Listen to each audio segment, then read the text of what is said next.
పరిశుద్ధ గ్రంథమైన బైబిల్ గ్రంథంలో నుండి ప్రకటన గ్రంథము 22వ అధ్యాయం 11వ వచనాన్ని నేను చదువుతాను. బైబిల్ గ్రంథం కలిగిన వారు తెరిచి చూడవలసిందిగా ప్రభు పేట మనవి చేస్తున్నాం. Revelation chapter 22 verse 11. అన్యాయము చేయవాడు ఇంకను అన్యాయము చేయనిమ్ము, అపవిత్రుడైన వాడు ఇంకను అపవిత్రుడుగానే ఉండనిమ్ము, నీతిమంతుడు ఇంకను నీతిమంతుడుగానే ఉండనిమ్ము, పరిశుద్ధుడు ఇంకను పరిశుద్ధుడుగానే ఉండనిమ్ము. క్షంతల్లోంచి కళ్ళు మూసుకున్నట్టయితే ప్రార్థన చేసుకుందాం. మహోన్నతుడు అయిన మా తండ్రి, మమ్మల్ని మిక్కిలిగా ప్రేమించినటువంటి యేసు స్వామి, చదవబడినటువంటి లేఖన మాటను మీరు ఆశీర్వదించి అభిషేకించి విరిచి మా వెనుకల దీవెనకరంగా నియమించండి. ఆయా ప్రాంతాల్లో వీక్షిస్తున్నటువంటి వారిని మీరు జ్ఞాపకం చేసుకోండి స్వామి. ఈ యొక్క వాక్య భాగంలో నుండి దర్శించి బలమైనటువంటి కార్యాలు ఒక్కొక్కరి జీవితంలోనూ నెరవేర్చమని యేసు దివ్యనామం అడిగి కొంచెం తండ్రి, ఆమె. నా ప్రియమైనటువంటి దేవుని బిడ్డలారా, ఈ చదవబడినటువంటి లేఖనపు మాట మనకెంతగానో సుపరిచితమైనటువంటి లేఖనపు మాట. ఇదే లేఖనపు మాటల్లో 11వ వచనంలో, 12వ వచనంలో, 13వ వచనంలో మరి ఆయా సందర్భంలో అనేక సందేశములు గతంలో ఇవ్వటానికి పరిశుద్ధ దేవుడు నాకు సహాయం చేశారు. మీరు సంఘస్థులైనటువంటి మీరు అనేక వర్తమానాలు ఈ లేఖన మాటల నుంచి విని ఉన్నారు. నిన్నటి దిన దేవుని యొక్క సన్నిధిలో ప్రార్థన పూర్వకంగా ఆయనను సంప్రదించినప్పుడు ప్రభు ఈ లేఖన మాటల్లో నుండి ఒక మాట ద్వారా నాతో మాట్లాడడం ఆరంభించాడు. ఆ మాటలో నుండి కొన్ని కార్యాలు నేర్పించి సంఘంతో సమాజంతో పంచుకోమని దేవుడు తెలియజేశాడు. గత సుమారు 3 మాసాలుగా దైవ సన్నిధికి దూరమైనటువంటి మనం, ఆలయ ఆరాధనలకు దూరమైనటువంటి మనం ఈరోజు కలిగి ఉన్నటువంటి పరిస్థితుల మధ్య మన భక్తి జీవితాన్ని ఒకంత పరిశోధించుకుంటూ ప్రభువుకు మనం చేరుగా ఉంటున్నామా, ప్రభువు నందు మనం నిలిచి ముందుకు సాగుతున్నామా, ప్రభుతో ఉన్నటువంటి ఆ ఐక్యతలో మనం ముందుకు కొనసాగుతూ అనేకులకు ఆశీర్వాదకరంగా ఉంటూ మన కుటుంబం ఆశీర్వాదకరంగా వసిస్తున్నదా అన్నది మనము ఈ యొక్క సమయంలో పరిశోధించుకోవాల్సినటువంటి వారమై ఉన్నాం. అనేకుల యొక్క భక్తి జీవితంలో చూసినట్లయితే, అనేకుల యొక్క ఆత్మీయ జీవితంలో చూస్తున్నట్లయితే ఒకంత అనేక విషయాల్లో లాక్డౌన్ అయినట్లుగా, ఆత్మీయ జీవితాల్లో కూడా లాక్డౌన్ అయిపోయినట్లుగా, బంధించబడినటువంటి చర అనుభవంలో ఉన్నటువంటి వారులుగా వసిస్తున్నటువంటి వారముగా చాలామంది కనపడవచ్చు. సంభవిస్తున్నటువంటి పరిస్థితులు, కలిగి ఉన్నటువంటి ఇబ్బందులతో కూడిన లేక భవిష్యత్తు పట్ల ఉన్నటువంటి ఆలోచన కలవరాలు ఒకవేళ మనల్ని కృంగదీస్తూ ఒకంత దైవ సన్నిధిని ప్రసన్నతను కోల్పోలాగిన లేక వెనుదిరిగిన లోకం వైపు చూస్తున్నటువంటి అనుభవాల్లో కొంతమందిని అపవాది నడిపించబడే రీతిలో కొంతమంది జీవితాలు ఉండవచ్చు. ఆత్మదేవుడు ఈ మాసం అద్భుతమైనటువంటి వాగ్దానం మనకి ఇచ్చారు. ఏమిటి అని అడిగినట్లయితే, ఆయన మన పరిస్థితులన్నింటినీ కూడా నిమ్మళపరిచి నెమ్మదినిస్తాను అన్నాడు. చెర నుండి విడిపించి, సంతోషాన్ని అనుగ్రహించి, ఆరోగ్యం దయచేసి మాత్రమే కాకుండా గ్రహింపులేని గొప్ప సంగతులు మన జీవితంలో అనుమతించి గొప్ప తృప్తిని కలుగు చేస్తానని 5 విధములైనటువంటి ఆశీర్వాదాలు మనకు ఈ మాసం నిమ్మళపరిచి నెమ్మదినిస్తానన్నటువంటి దేవుడు ఆయన సన్నిధిని ప్రసన్నతను అనుభవిస్తూ ఈ సమయం కూడా మన ఆత్మీయ జీవితంలో మరింత దేవునికి చేరువుగా, మన ఆత్మీయ జీవితంలో మరింత దేవునితో కలిసి వసిస్తున్నటువంటి అనుభవాల్లో ముందుకు సాగటానికి ఈ ఉదయకాలం ముందు దేవాది దేవుడు అందిస్తున్నటువంటి ఆలోచన మనం గ్రహించవలసినటువంటి వారమై ఉన్నాం. ఇక్కడ 12వ వచనంలో కానీ చూసినట్లయితే ఒక చక్కటి మాట రాయబడింది. ఇదిగో త్వరగా వచ్చుచున్నాను అంటున్నాడు. గమనించండి నా ప్రియమైన దేవుని బిడ్డలుగా, ఇదిగో త్వరగా వచ్చుచున్నాను అంటున్నాడు. యేసు అతి త్వరలో మన మధ్యకు రానై ఉన్నారు. ఈ మాట చెప్పబడి ఇప్పటికి సుమారు 2000 సంవత్సరాలు అయింది. గమనించండి, 2000 సంవత్సరాల క్రితము ఈ మాట చెప్పబడింది. ఏమని చెప్పబడిందంటే ఇదిగో త్వరగా వచ్చుచున్నాను అని. అంటే ఇప్పుడు చెప్పిన తర్వాత 2000 సంవత్సరాలు జరిగిపోయినాయి. అంటే ఇప్పుడు ఇదే మాటని మనం ఈ విధంగా చెప్పుకోవచ్చు, ఈ విధంగా మనం చదువుకోవచ్చు. ఏ విధంగా అని అడిగినట్లయితే, చెప్పబడిన తర్వాత 2000 సంవత్సరాలు అయినప్పుడు ఇప్పుడు మనం ఈ మాటలు ఏమని చెప్పాలంటే ఇదిగో అతి త్వరగా వచ్చుచున్నాను అని మనము ఈ మాటలో గ్రహించవలసినటువంటి వారమై ఉన్నాం. ఎందుకంటే యేసు దేవుడు చెప్పి 2000 సంవత్సరాలు అయిపోయింది. ఈరోజు సంఘంలోను, సమాజంలోను, ప్రపంచంలో సంభవిస్తున్నటువంటి కార్యాలను పరిగణలోకి తీసుకుంటే సంభవిస్తున్నటువంటి వైరస్ వల్ల జరిగినటువంటి నష్టాలు, కష్టాలు, ఇబ్బందికరమైనటువంటి మరణాలు, మూసివేయబడినటువంటి అనుభవాలు, భూకంపాలు, ఇంకా అనేక రకాలైనటువంటి ప్రకృతి వైపరీత్యమైనటువంటి కార్యాలు, ఎన్నో విధాలైనటువంటి ఇబ్బందికరమైన పరిస్థితులు, బైబిల్ గ్రంథంలో ప్రకటించినటువంటి అనేక ప్రవచనాలు నెరవేర్పును చూస్తుంటే యేసు దేవుడు త్వరలో కాదు అతి త్వరలో వచ్చుచున్నాడు అని ఈ మాటల్ని మనము గ్రహించవలసినటువంటి వారమైనాం. అతి త్వరలో వచ్చుచున్నాడు కనుక వాని క్రియ చొప్పున ప్రతివానికి ఇచ్చుటకు నేను సిద్ధపరిచిన జీవితము నా వద్ద ఉన్నది అంటున్నాడు. జాగ్రత్త గమనించినట్లయితే వాని క్రియ చొప్పున ఎవడు ఏ విధంగా జీవిస్తున్నాడో, ఎవరు ఏ విధంగా నడుచుకుంటున్నారో, ఎవరి భక్తి ఏ విధంగా ఉంటుందో వారి భక్తికి తగినటువంటి జీతము, వారి యొక్క క్రియలకు తగినటువంటి జీతం దేవుని దగ్గర ఉందట. మనము మన భక్తి జీవితం చక్కగా ఉంటే దానికి తగినటువంటి జీతము లేక బహుమానము ప్రభు దగ్గర పొందుకుంటాం. ఒకవేళ తేడాగా ఉన్నట్లయితే దానికి తగినటువంటి నష్టాన్ని లేక కష్టాన్ని లేక ఇబ్బందిని మనం ఎదుర్కోవాల్సి ఉంటుంది. అందుకే దేవుడు చెప్తున్నాడు, నేను అతి త్వరలో రాబోతున్నాను. ఇది 2000 సంవత్సరాల ముందు చెప్పబడినటువంటి మాట. ఈరోజు చదువుతున్నటువంటి నీవు నేను మనము దీన్ని ఎలా గ్రహించాలి అని అడిగినట్లయితే 2000 సంవత్సరాల ముందు త్వరగా అన్నారు కాబట్టి ఇప్పుడు 2000 సంవత్సరాలు జరిగిపోయింది కాబట్టి అతి త్వరగా రాబోతున్నాడు. రేపో మాపో ఎల్లుండో ఎప్పుడు వస్తాడో తెలియదు. కాబట్టి మనం చాలా జాగ్రత్తగా ఉండవలసినటువంటి వారమై ఉన్నాం. మన భక్తి జీవితాన్ని ఒకసారి పరిశోధించుకుంటూ మనము మరింత ప్రభువుకు చేరువుగా ఉన్నటువంటి వారంగా ముందుకు సాగవలసినటువంటి వారమై ఉన్నాం. మొదటిగా చదువుకున్నటువంటి మూలవాక్యాలు కానీ చూసినట్లయితే ఇంకను ఇంకను ఇంకను అన్న మాట 4 సార్లు కనబడుతుంది 11వ వచనంలో. ఇంకను ఇంకను మరియు ఇంకను అన్నటువంటి మాట 4 సార్లు కనబడుతుంది. నేను ఆ తర్వాత చెప్పినటువంటి లేఖన మాటలు మొదటి 2గా కాకుండా 3, 4గా చెప్పినటువంటి మాటని ఉద్దేశించి ఈరోజు ప్రసంగించాలని ప్రభు ఆత్మ నాకు తెలియజెప్పినటువంటి ఆలోచన మీతో పంచుకోవాలని నేను ఇష్టపడుతున్నాను. నీతిమంతుడు ఇంకను నీతిమంతుడుగానే ఉండనిమ్ము, పరిశుద్ధుడు ఇంకను పరిశుద్ధుడుగానే ఉండనిమ్ము. ఫుట్ నోట్స్లో కానీ చూసినట్లయితే అక్కడ ఉండనిమ్ము అన్న మాటకి ఉండును అన్న మాట రాయబడి ఉంది. అంటే ఉండును, ఒకవేళ ఉండకపోతే ఉండనిమ్ము అంటే ఈ విధంగా ఉండాలి, ఈ విధంగా ఉండును. ఒకవేళ ఆ పరిస్థితిని కానీ తప్పి ఉంటే అలా కాకపోతే ఇలా జీవించాలి అన్న మాట మనం గ్రహించవలసినటువంటి వారమైనాం.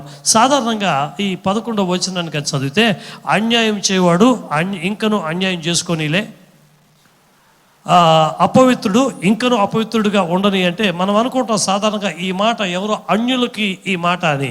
ఒకవేళ క్రైస్తవేతరులకు ప్రభువును ఎరిగినటువంటి వారికి ఈ మాట చెప్పినట్టుగా అనుకుంటాం. కానీ కాదు, మనం అర్థం చేసుకోవాలి, ఈ మాట అన్యులకు కాదు, క్రైస్తవేతరులకు కాదు, క్రీస్తును అంగీకరించిన క్రీస్తు మార్గంలో వెళుతున్నటువంటి వారు ఒకవేళ అన్యాయం చేస్తుంటే వారు అన్యాయంలోనే ఇంకను చేసుకొని, అపవిత్రులుగా ఉంటే వారు ఇంకను అపవిత్రులుగానే ఉండని.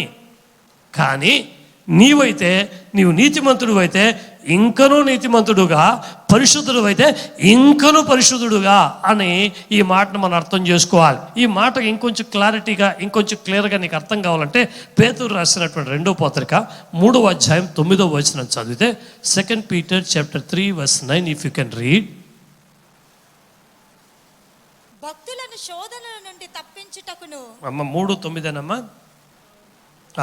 కొందరు ఆలస్యమని ఎంచుకొనినట్లు ప్రభువు తన వాగ్దానమును గూర్చి ఆలస్యము చేయవాడు కాడు గాని ఎవడును నశింపవలనని ఇచ్చయ్యపక అందరూ అందరూ మారు మనసు పొందవలనని కోరుచు మీ ఎడల దీర్ఘశాంతము గలవాడై ఉన్నాడు. జాగ్రత్తగా గమనించినట్లయితే ఈ అధ్యాయం 2వ అధ్యాయం 3వ అధ్యాయంలో పేతురు చెప్పినటువంటి మాటలు జాగ్రత్తగా గమనిస్తే ఆయన ఇచ్చినటువంటి వాగ్దానం గురించి ఎందుకు ఆలస్యం చేస్తున్నాడు ఎందుకు అని అడిగినట్లయితే, ఎవడు కూడా నశించవలనన్నటువంటి కోరిక దేవుడికి లేదు. ఎవరు కూడా నశించిపోవాలన్న ఆకాంక్ష కలిగి ఉన్నవారు కాదు దేవుడు. ఎవరు కూడా నశించిపోకూడదని, ఏ ఒక్కరు కూడా నాశనం కాకూడదని దేవుడు ఏం చేస్తున్నాడు, అందరూ మారు మనస్సు పొందవాలని కోరుచు మీ ఎడల దీర్ఘశాంతము గలవాడై ఉన్నాడు. ఎందుకు ప్రభు యొక్క రాకడ ఆలస్యం అవుతుందంటే అందరూ మారు మనసు. ఈ మారు మనసు అంటే మనం ఏమనుకుంటామంటే కొత్తగా రక్షణ పొందుకోవాల్సినటువంటి వారిని గురించి అని అనుకుంటాం. కానీ 2వ అధ్యాయంలో మీరు కానీ చూస్తున్నట్లయితే చూడండి, 20వ వచనం కానీ చూసినట్లయితే, వారు ప్రభువును రక్షకుడునైన యేసుక్రీస్తు విషయమైన అనుభవ జ్ఞానము చేత ఈ లోక మాలిన్యములను తప్పించుకొనిన తరువాత మరలా వాటిలో చిక్కుబడి వాటి చేత జయింపబడిన ఎడల వాడి కడవరి స్థితి మొదటి స్థితి కంటే మరి చెడ్డదగును. అంటే గమనించండి, ఈ మాటలు ఎవరికి చెప్తున్నాడంటే రక్షణ పొందనటువంటి లోకంలో ఉన్నటువంటి వారు మారు మనసు పొందాలని కాదు. ఒక్కసారి మారు మనసు అనుభవం పొందుకొని లోక మాలిన్యంలో నుండి తప్పించుకున్న తర్వాత మరలా చిక్కుపడినటువంటి వారి జీవితం ఎలా ఉంటుందంటే, ఆ చిక్కుపడినటువంటి వారి యొక్క కడవరి స్థితి మొదటి స్థితి కంటే నీచంగా ఉంటుంది. కనుక మీరందరూ కూడా, మనమందరం కూడా దేవుని గురించినటువంటి, కొందరు ఆలస్యమును ఎంచుకున్నట్లు ప్రభు తన వాగ్దానముల గురించి ఆలస్యం చేయవాడు కాడు. ఎందుకంటే మనమందరం నశించిపోకూడదని దేవుడు ఆలస్యం చేస్తున్నాడు. అందరూ మరలా మారు మనసు పొందుకొని మరింత శ్రేష్టమైనటువంటి భక్తి జీవితంలో ముందుకు సాగటం కొరకు దేవుడు ఆలస్యం చేస్తున్నాడు అనేది మనం గుర్తించాలి. ఇది జనరల్గా మనం అందరూ మారు మనసు అంటే ఎవరు అన్యులు రక్షణ పొందుకోవాలన్నది కాదు. రక్షించబడి లోక మాలిన్యంలో నుండి తప్పించబడి ఒక ఉన్నతమైనటువంటి విలువలతో కూడినటువంటి క్రైస్తవ మార్గంలో వెంబడిస్తున్నటువంటి మనము మరలా తప్పి లోకంలో పడి అనేక రకాలైనటువంటి ఇబ్బందికరమైన పరిస్థితుల్లో మనం కొని తెచ్చుకోకుండా ఉండటానికి ఇప్పుడు ఈ మాటను మూలవాక్యాన్ని కానీ మనం చదువుకుంటే, ఇంకనూ నీతిమంతుడుగా ఉండనిమ్మో, పరిశుద్ధుడు ఇంకనూ పరిశుద్ధుడిగా ఉండనిమ్మో అన్న మాటను ఇక్కడ చదువుకున్నటువంటి మాటను కానీ గ్రహిస్తే అప్పుడు అర్థమవుతుంది ఎందుకు దేవుడు ఆలస్యం చేస్తున్నాడంటే అందరూ మారు మనసు పొందుకోవాలని. ఈ లోపల నీవు నేను మనం చేయవలసింది ఏమిటి అని అడిగినట్లయితే, మరింత నీతిమంతులంగా మరింత పరిశుద్ధవంతులుగా మనం సిద్ధపడాలి. వెనుదిరిగినటువంటి అనుభవాల్లో, లోకానికి జారిపోయినటువంటి అనుభవాల్లో, భక్తి జీవితంలో గత 3 మాసాలుగా కరోనా వైరస్ పుణ్యమా అని లాక్డౌన్కు పరిమితమై, ఇంటికి పరిమితమై ఆరాధనలకు రాకుండా మరి ఆరాధనలో మాత్రమే కాకుండా ఇంటి వద్ద ఉంటున్నప్పటికీ కూడా ఆత్మీయ అనుభవాల్లో జారిపోయినటువంటి, లోకంలో పడిపోయినటువంటి అనుభవాల్లో ఉన్నటువంటి వారిని ఉద్దేశించి పరిశుద్ధ దేవుడు చెబుతున్నాడు, దేవుని రాకడ అతి సమీపమై ఉన్నది, అతి త్వరలో ఆయన రాబోతున్నాడు. మనం ఏం చేయాలి అని అడిగినట్లయితే, పరిశుద్ధులు ఇంకనూ పరిశుద్ధులుగా, నీతిమంతులు ఇంకనూ నీతిమంతులుగా మార్చబడి ఆయన రాకడకు మనం సిద్ధపడవలసినటువంటి వారమై ఉన్నాము. ఎందుచేతనంటే ఈ లోకంలో ఉన్నటువంటి నీవు నేను ఒకవేళ లోక మాలిన్యం చేత విడిపించబడిన తర్వాత మరలా వాటిని జయించినటువంటి స్థితిలో లేకుండా లోకంలోనికి, పాపంలోనికి మరలా పడిపోయినటువంటి అనుభవంలో ఉంటే, పరిశుద్ధ దేవుడు ఈ ఉదయకాలం అందు మనల్ని ఉద్దేశించి చెబుతున్నాడు, సరిచేసుకొని మరలా ప్రభుతో మరి అంటు కట్టబడే ఒక అనుభవం కొరకు దేవుడు ఈ రోజున మనకు ఒక అవకాశాన్ని కలుగు చేస్తూ ఆలోచన చెబుతున్నాడు. దేవునికి స్తోత్రం చేద్దాం ఒక్కసారి. హల్లెలూయా. నా ప్రియమైనటువంటి దేవుని బిడ్డలారా, నీతిమంతులు అంటే ఎవరు? ఎవరైతే ప్రభు అయిన యేసుక్రీస్తు రక్తం ద్వారా కడగబడి ఉంటారో వారు నీతిమంతులుగా ఎంచబడతారు. పరిశుద్ధవంతులు అంటే ఎవరు అని అడిగినట్లయితే, దేవుని ఆత్మాభిషేకాన్ని పొందుకున్నటువంటి వారు.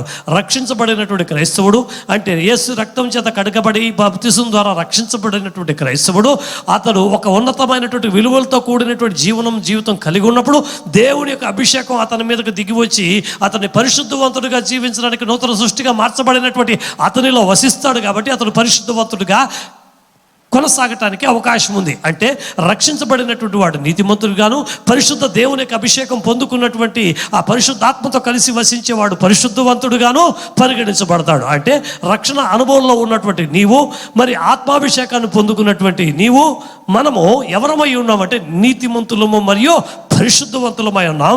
నీవు నేను మనం ఎలా వసించవలసినటువంటి వారంగా పరిశుద్ధ గ్రంథమైనటువంటి బైబిల్ చెబుతుందంటే, నీతిమంతుడు రక్షణ అనుభవంతో మాత్రమే కాకుండా రక్షణను ఇంకనూ కొనసాగుతూ ఉన్నటువంటి అనుభవంలోను, పరిశుద్ధుడు ఒక్కసారి పరిశుద్ధపరచబడినటువంటి అనుభవంలో కాకుండా పరిశుద్ధతలోనే కొనసాగుతున్నటువంటి అనుభవంలోనూ మనం ముందుకు సాగవలసినటువంటి వారమై ఉన్నాం.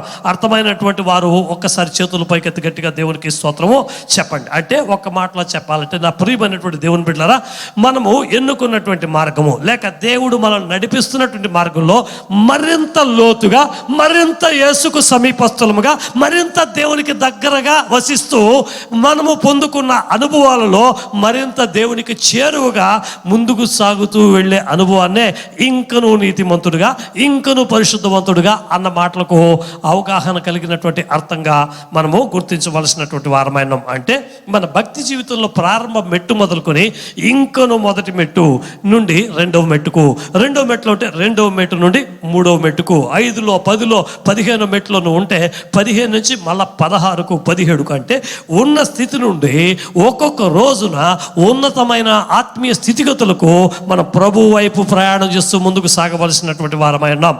హల్లెలూయా.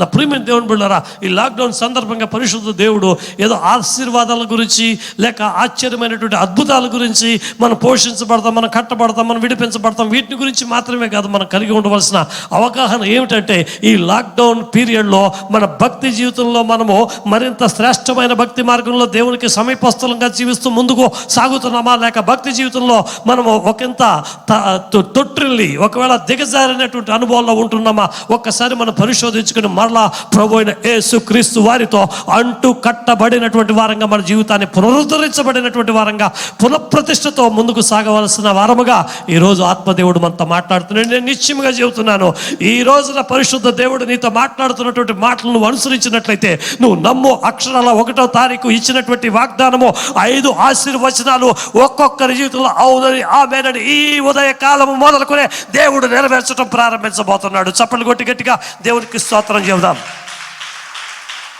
హల్లెలూయా.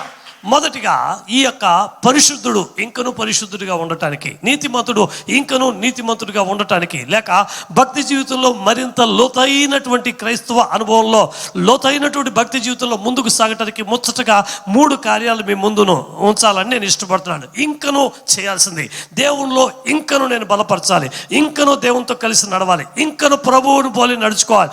నన్ను చూసినటువంటి వారు యేసును చూడాలి. నా కుటుంబాన్ని చూసినటువంటి వారు యేసు దేవుని యొక్క కుటుంబంగా ఎంచబడినటువంటి రీతిలో నా కుటుంబం ఉండాలి. ఎంతమంది ఆశిస్తున్నారు? నన్ను చూసినట్లయితే ప్రభు అయిన యేసును చూసినట్లుగా, నన్ను చూసినట్లయితే క్రీస్తు బోధలను అనుసరించి నడుస్తున్నటువంటి వ్యక్తిగా నన్ను పరిగణించాలి అన్నటువంటి వారిగా జీవించాలని ఎంతమంది ఆశపడుతున్నారు? అటువంటి వారు ఇంకనూ చేయవలసిన 3 కార్యాలు మేము ముందుంచాలని ఇష్టపడుతున్నాను.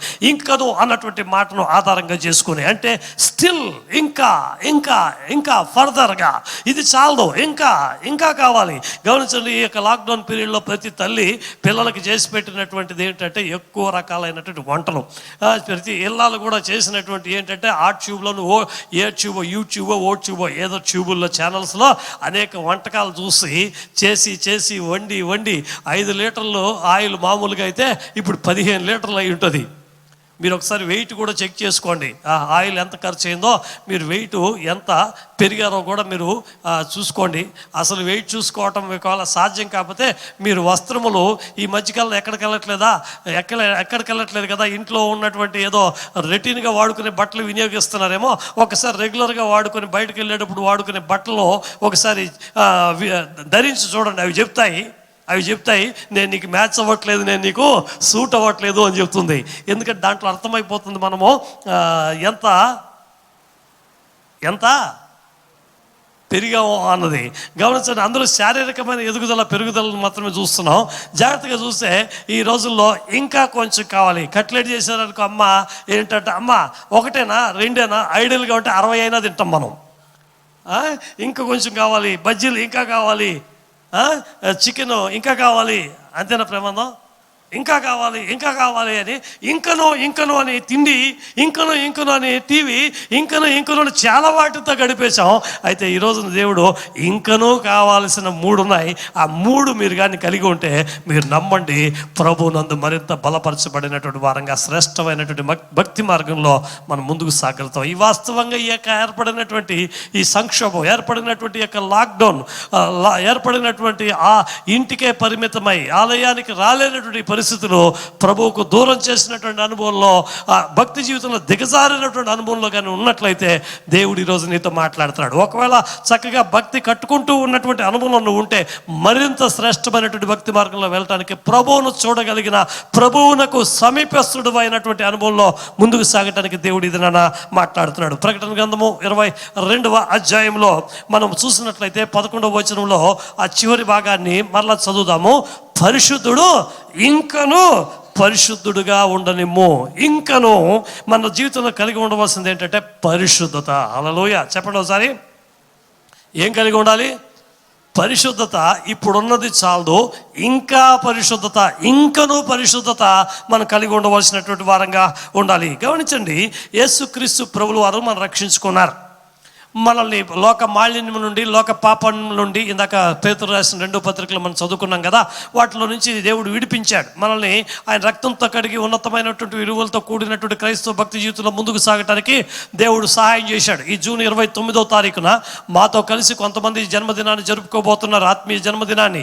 అనేక వత్సరాల క్రితం కొంతమందికి గత సంవత్సరాలలో ఇదే జూన్ 29న రక్షణ భాగ్యాన్ని దేవుడు దయచేశాడు. 24 సంవత్సరాల పాటు ప్రభు అయిన యేసుక్రీస్తు వారు అనుగ్రహించినటువంటి రక్షణ భాగ్యాన్ని, లేక ఆయన అనుగ్రహించినటువంటి పరిశుద్ధ జీవితాన్ని కలిగి ముందుకు సాగుతూ వెళ్ళటానికి మాకు దేవుడు కృప చూపించాడు. అనేకులకు ఆయా దినాలలో, ఒకవేళ జూన్ 29 కాకపోతే మరి కొంతమందికి మరొక రోజున, ఆగస్టు 2, ఆగస్టు 7, లేకపోతే డిసెంబర్ 31, ఇలా ఆయా తేదీల్లో మీరు రక్షణ పొందుకున్నటువంటి వారికి మీరు ఉన్నారు. ఆ రోజు పొందుకున్నటువంటి రక్షణ బట్టి మనం కృతజ్ఞతలు చెప్పాం. ఆ రోజు పొందుకున్నటువంటి ప్రారంభించినటువంటి ఆ పరిశుద్ధ జీవితాన్ని బట్టి మనము కృతజ్ఞతలు చెప్పాం. క్రైస్తవ జీవితంలో బైబిల్ ధరించి మన వస్త్రధారణ, మన వేషధారణ, మన పద్ధతులు అంతా మార్చివేసి, చేస్తున్న పూజలు పునస్కారాలతో కట్టిపెట్టి మన కొత్త జీవితంలో ప్రభు అయిన యేసుక్రీస్తు వారు ప్రకటించినటువంటి ఆలోచనలు, వారు చెప్పినటువంటి పద్ధతులను జీవించడానికి ఒక ప్రారంభంతో మనం ఆరంభించాం. ఒక గిరి గీసుకున్నాం, ఒక చట్రం గీసుకున్నాం. ఇక్కడ గమనించండి, ఇక్కడ మీరందరూ కూర్చోవటానికి ఒకవేళ ఈ రోజు నుంచి ఆరాధన జరుగుతాయేమోనని ఇక్కడ చక్కగా మీకు అంతా ఇక్కడ స్క్వేర్ బాక్సులు ఇక్కడ తయారు చేసాం. ఒక్కొక్కరు ఈ బాక్సులోనే కూర్చోవాలని చక్కగా ఎర్రటి మార్కుతో ఇక్కడ చక్కగా గీతలు గీసి పెట్టాం. ఒక చట్రం లాంటిది, ఒక స్క్వేర్ బాక్స్ ఇక్కడ గీసి పెట్టాం. ఈ గుర్తులోనే మీరు కూర్చోవాలి, ఇక్కడే మీరు నిలబడాలి. అక్కడి నుంచి అంగుళం కూడా అటు ఇటుకు వెళ్ళటానికి లేదు. పక్కన వాళ్ళకి మీకు ఒక దూరం ఉంది అని చెప్పి ఒక గీతలు గీసినటువంటి బాక్సులు ఇక్కడ నియమించాం. ఎందుకంటే భౌతిక దూరాన్ని పాటించడం కొరకు ఇక్కడ ఈ విధంగా ఏర్పాటు చేశాం. అదేవిధంగా నేను రక్షించబడిన నీవు, దేవుడు ఒక గీత గీసి లోకము నుండి వేరు చేసి మరొక చట్రంలో పెట్టాడు. ఈ రోజున ఎలా ఉంటుంది మన పరిశుద్ధ జీవితం అంటే, రక్షణ పొందుకున్నప్పుడు వారిలో నుండి వేరు చేయబడిన ఒక చట్టంలో బిగించిన వారంగా కాదు, ఆ చట్టంలో ఉండిపోయే వారంగా కాకుండా, అక్కడ నుండి వేరు చేయబడినటువంటి మనము దేవునికి సమీపస్థలంగా ఇంకను పరిశుద్ధులుగా ముందుకు సాగవలసినటువంటి వారమైనాం. ఈరోజు మన భక్తి జీవితంలో ఎలా ఉందంటే, రక్షించబడ్డాం, బాప్తిజం తీసుకున్నాం, అభిషేకం పొందుకున్నాం, ఆలయానికి వస్తున్నాం, వేరు చేయబడిన అనుభవంలో ఉంటున్నామే కానీ, వేరు చేయబడినటువంటి అనుభవంలో ఇతరుల కన్నా కొంత తేడాగా ఉంటున్నామే కానీ, ప్రభు ఆశించినటువంటి రీతిలో మనము పరిశుద్ధంగా జీవిస్తున్నామా అన్నది చాలా ప్రాముఖ్యం. గమనించండి, నువ్వు ఈ రోజున నీ పరిశుద్ధతను ఎలా కంపేర్ చేసుకుంటున్నావు, నీ యొక్క పరిశుద్ధతను ఏ విధంగా నువ్వు చూసుకుంటున్నావు అని అడిగినట్లయితే, నేను లోకల్లో ఉన్నటువంటి వాని వలె కాకుండా మంచి నా డ్రెస్సింగ్ మారింది, నా యొక్క వే ఆఫ్ లివింగ్ మారింది, అలా కాకుండా ఇలా ఉంటున్నాను, ఇలా కాకుండా అలా ఉంటున్నాను, ఇప్పటి వరకు అలా ఉన్నాను, ఇప్పుడు ఈ విధంగా ఉంటున్నాను అన్నటువంటి నీకు నువ్వే ఏమంటారు, ఒక పారామీటర్స్, నీకు నువ్వే ఒక పరిమాణములు, ఒక కొలతలు పెట్టుకొని ఇక్కడ ఉండటము, దానికన్నా ఇక్కడ బెటర్గా ఉన్నానులే, దాన్ని విడిచి ఇక్కడ ఉన్నానులే అనుకుంటావు. అది కాదు పరిశుద్ధత అంటే. పరిశుద్ధత అంటే ఏమిటంటే, నీవు మొదటి రోజున దూరమైనటువంటి ఆ లోకానికి దూరమైనటువంటి ఆ దూరము దినదినము ఇంకా ఎంత ఎక్కువగా పెరిగిపోతూ ఇటువైపు దేవునికి చాలా దగ్గరగా వెళ్తూ ఉండాలి. ఎప్పుడు దాకా అంటే నువ్వు ఈ లోకంలో జీవించినంత కాలము, ఈ లోకయాత్ర ముగించేంత కాలము నీ యొక్క ప్రయాణం ఎటువైపు ఉండాలంటే యేసుకును నీకును మధ్య ఉన్నటువంటి దూరము ప్రతిరోజు తగ్గుతూ తగ్గుతూ తగ్గుతూ దేవునికి సమీపస్తుడు అవుతూ ముందుకు సాగవలసినటువంటి వాడుగా ఉండాలి. అది పరిశుద్ధుడు ఇంకనూ పరిశుద్ధుడిగా మారటం అంటే అర్థం. అపోస్తుడైనటువంటి పౌలు, నాకు బైబిల్ గ్రంథంలో నచ్చినటువంటి 2 క్యారెక్టర్లు ఆయన ఒకరు. మీకు చాలా మందికి తెలిసినటువంటి విషయమే. ఫిలిప్పీలకు రాసిన పత్రిక 3వ అధ్యాయం 12వ వచనంలో ఒక అద్భుతమైన మాట చెప్తాడు. నాకు ఎంతో ఇష్టమైనటువంటి మాటల్లో అదొకటి. 3:12 ఫిలిప్పీలకు రాసినటువంటి పత్రికలో ఈయన అపోస్తుడైనటువంటి పౌలుగా పరిచర్య చేస్తున్నటువంటి దైవజనుడిగా ఒక గొప్ప అపోస్తుడుగా చెప్పినటువంటి మాట చూడండి. ఇదివరకే నేను గెలిచితినని అయినను ఇదివరకే సంపూర్ణ సిద్ధి పొందితినని అయినను నేను అనుకొనటం లేదు కానీ నేను దేని నిమిత్తము క్రీస్తు యేసు చేత పట్టబడితినో దానిని పట్టుకొనవలనని పరుగెత్తుచున్నాను. జాగ్రత్త గమనించిన ప్రియమైన దేవుని బిడ్డలారా, ఇదివరకే నేను గెలిచితినని అయినను, నాయన డిస్ప్లే చేయండి, ఇదివరకే నేను గెలిచితినని అయినను, ఇదివరకే సంపూర్ణ సిద్ధి పొందితినని అయినను నేను అనుకోనట్టు లేదు. చాలు గమనించండి. పౌలు అంటున్నాడు, నేను గొప్పగా మారిపోయాను, సంపూర్ణ సిద్ధిని పొందుకున్నాను, గొప్ప పరిశుద్ధ జీవితం ఉంది అని నేను అనుకోవట్లేదు. పౌలే ఇలా అనుకున్నాడంటే మనం ఎలా అనుకోవాలి చెప్పండి? అపోస్తుడైన పౌలు అంతమందిలో అపోస్తులందరిలోనూ గొప్ప శ్రేష్ఠుడు, గొప్పవాడుగా, ఒక మాటలో చెప్పాలంటే నేను యేసును వెంబడిస్తున్నాను, మీరు నన్ను వెంబడించండి అని ధైర్యంగా చెప్పగలిగినటువంటి ఒక పరిశుద్ధ జీవితం కలిగినటువంటి గొప్ప దైవజనుడు. పత్రికల్లో ఎన్నో పత్రికలు రాసి ఎంతోమందికి, ఎన్నో వేల లక్షల కోట్ల మందికి ఆదర్శవంతుడిగా, లక్షలాది కోట్లాది ప్రజలు ప్రభు వైపు తిప్పే పనిలో ఆయన రాసినటువంటి లేఖనాలు నేటికి కూడా ఎంతో గొప్పగా వినియోగించబడుతున్నటువంటి ఆ మాటలు ప్రకటించినటువంటి పౌలు అతను అంటున్నాడు, నేను సంపూర్ణ సిద్ధిని పొందుకున్నానని, సంపూర్ణంగా మారానని, ఉన్నతమైనటువంటి పరిశుద్ధ జీవితం కలిగి ఉన్నానని నేను అనుకోవట్లేదు అంటున్నాడు. ఆయనే ఆ మాట అంటే మనం ఇంకేమనుకోవాల్సినవా? ఒక్కసారి మనం ఆలోచించాలి. నా ప్రియమైనటువంటి దేవుని బిడ్డలారా, ఈరోజు చాలామంది భక్తి జీవితంలో ఏమనుకుంటున్నారంటే రక్షించబడిన తర్వాత, బాప్తిజం తీసుకున్న తర్వాత మనలాంటి పెంతుకోస్తు సంఘానికి వస్తూ ఉంటే తెల్లటి బస, నేను ఇదివరకు కలర్ డ్రెస్ వేసుకునేవాడిని, ఇదివరకు డార్క్ కలర్స్ ముదురు రంగులు వేసుకునేవాడిని, ఇప్పుడు లైట్ కలర్స్ వేసుకుంటాను, ఆలయానికి వెళ్ళినప్పుడు వైట్ కలర్ వేసుకుంటున్నాను అని డ్రెస్ కోడ్ మారో, ఇదివరకు నేను అలా మాట్లాడేవాడిని, ఇప్పుడు మాటలు స్టైల్ మారింది, ఇదివరకు ఇలా తిరిగేవాడిని, ఇప్పుడు ఇది ఇలా మారింది అని ఇక్కడితో కాదు, మనం గీసుకున్న ఒక చట్టంలో ఇది కాదు పరిశుద్ధత అంటే. ఈ యొక్క మనం కలిగి ఉన్నటువంటి ఈ జీవన విధానంలో కొద్దిపాటి మార్పునే మనం గొప్ప మార్పుగా ఎంచుకుంటూ ఇదే గొప్ప పరిశుద్ధ జీవితం అనుకుంటే పొరపాటు. పరిశుద్ధుడు ఇంకనూ పరిశుద్ధుడిగా మారాలట. హల్లెలూయా. ఇంకనూ పరిశుద్ధుడిగా మారాలట అంటే పాస్టర్ గారు ఎలా పరిశుద్ధుడు ఇంకనూ పరిశుద్ధుడిగా మారాలి అంటే మాకందరికీ ఆశ ఉంది, మాకంతా కోరిక ఉంది. గమనించండి, 3 కార్యాలు చెప్పలేకపోయినా పర్లా, ఒక్క విషయమైనా నేను క్లియర్గా పూర్తిగా చెప్పి ముగించాలని నేను ఇష్టపడుతున్నాను. కొంచెం ఆలస్యమైంది ఈ రోజున. ప్రారంభమే 10 గంటల 5 నిమిషాల తర్వాత ఆరంభించాం వర్తమానం, అప్పుడే 20 నిమిషాలు అయిపోయింది. ఒకవేళ 3 పాయింట్లు చెప్పకపోయినా పర్లా, కానీ నేర్చుకోవాల్సింది ఒక్కటైనా ఖచ్చితంగా మనం నేర్చుకుందాం. ఈరోజు మనం ఒక కొత్త జీవితము ప్రభువు యందు పరిశుద్ధుడు ఇంకను పరిశుద్ధుడిగా, లేక నీతిమంతుడు ఇంకను నీతిమంతుడిగా చెప్పినటువంటి ఇంకను మన జీవితంలో నెరవేర్చవలసినటువంటి కార్యాలు, మనము సరి చేసుకోవాల్సినటువంటి కార్యాలు మనం ఈ రోజున సరి చేసుకుందాం. దేవునికి స్తోత్రం చేద్దాం ఒకసారి. హల్లెలూయా. జాగ్రత్త గమనిస్తున్న ప్రియమైన దేవుని బిడ్డలారా, అసలు పరిశుద్ధుడు ఇంకనూ పరిశుద్ధుడు అంటే ఏంటి? దానికి కొలమానం ఏమిటి? ఎలా తెలుసుకోవాలి? నేను ఇంత పరిశుద్ధుడిని, నేను ఈ రోజున నా పరిశుద్ధత ఇది, ఇంకనూ పరిశుద్ధుడిగా అంటే ఎలా? ఆ రేంజ్ ఎలా తెలుసుకోవడం? గమనించండి, షుగర్ ఉందనుకోండి, ఒక డయాబెటిక్ ఉంటాడు, ఒక థైరాయిడ్ పేషెంట్ ఉంటాడు, ఆ యొక్క T3, T4, TSH అని ఉంటుంది. ఆ hormone level, stimulating hormone TSH, stimulating hormone మనం బ్లడ్ టెస్ట్ చేసినప్పుడు ఎంత ఉంటుంది. అయితే ఆ హార్మోను మోతాదు ఎంత ఉండాలి, స్త్రీలలో ఎంత ఉండాలి, పురుషుల్లో ఎంత ఉండాలి, పిల్లల్లో ఎంత ఉండాలని ఒక పారామీటర్ ఉంటుంది, ఒక కొలత ఉంటుంది.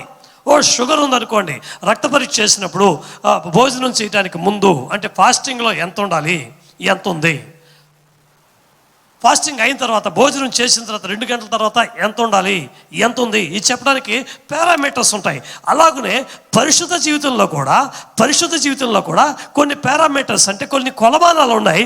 ఆ కొలమానాలు ఇవి అని ఈ యొక్క షుగర్ టెస్ట్కో లేకపోతే హార్మోన్ టెస్టులకో లేకపోతే ఇతర టెస్టులకో రాయబడినటువంటి కొలమానాలు ఎక్కడో రాసి మనకు ఒక చేతికి ఇచ్చినటువంటి ఒక టేబుల్స్ పెట్టుకొని వాటి ప్రకారం సరి చేసుకునేది కాదు. 3 కార్యాలు మన జీవితంలో పాటిస్తే, గమనించండి, మరలా మొదటి అంశంలో 3 విషయాలు మీతో చెబుతున్నాను.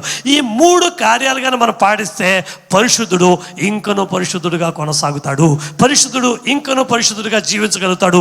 ఏమిటండి ఆ 3 కార్యాలు అని అడిగినట్లయితే, గమనించండి, మొదటిగా ఏమిటి అని అడిగినట్లయితే, మనము ప్రతిరోజు కూడా మన హృదయాన్ని మనం పరిశుద్ధులుగా జీవిస్తున్నామా లేదా అని పరిశోధించుకోవాల్సినటువంటి వారమై ఉన్నాం.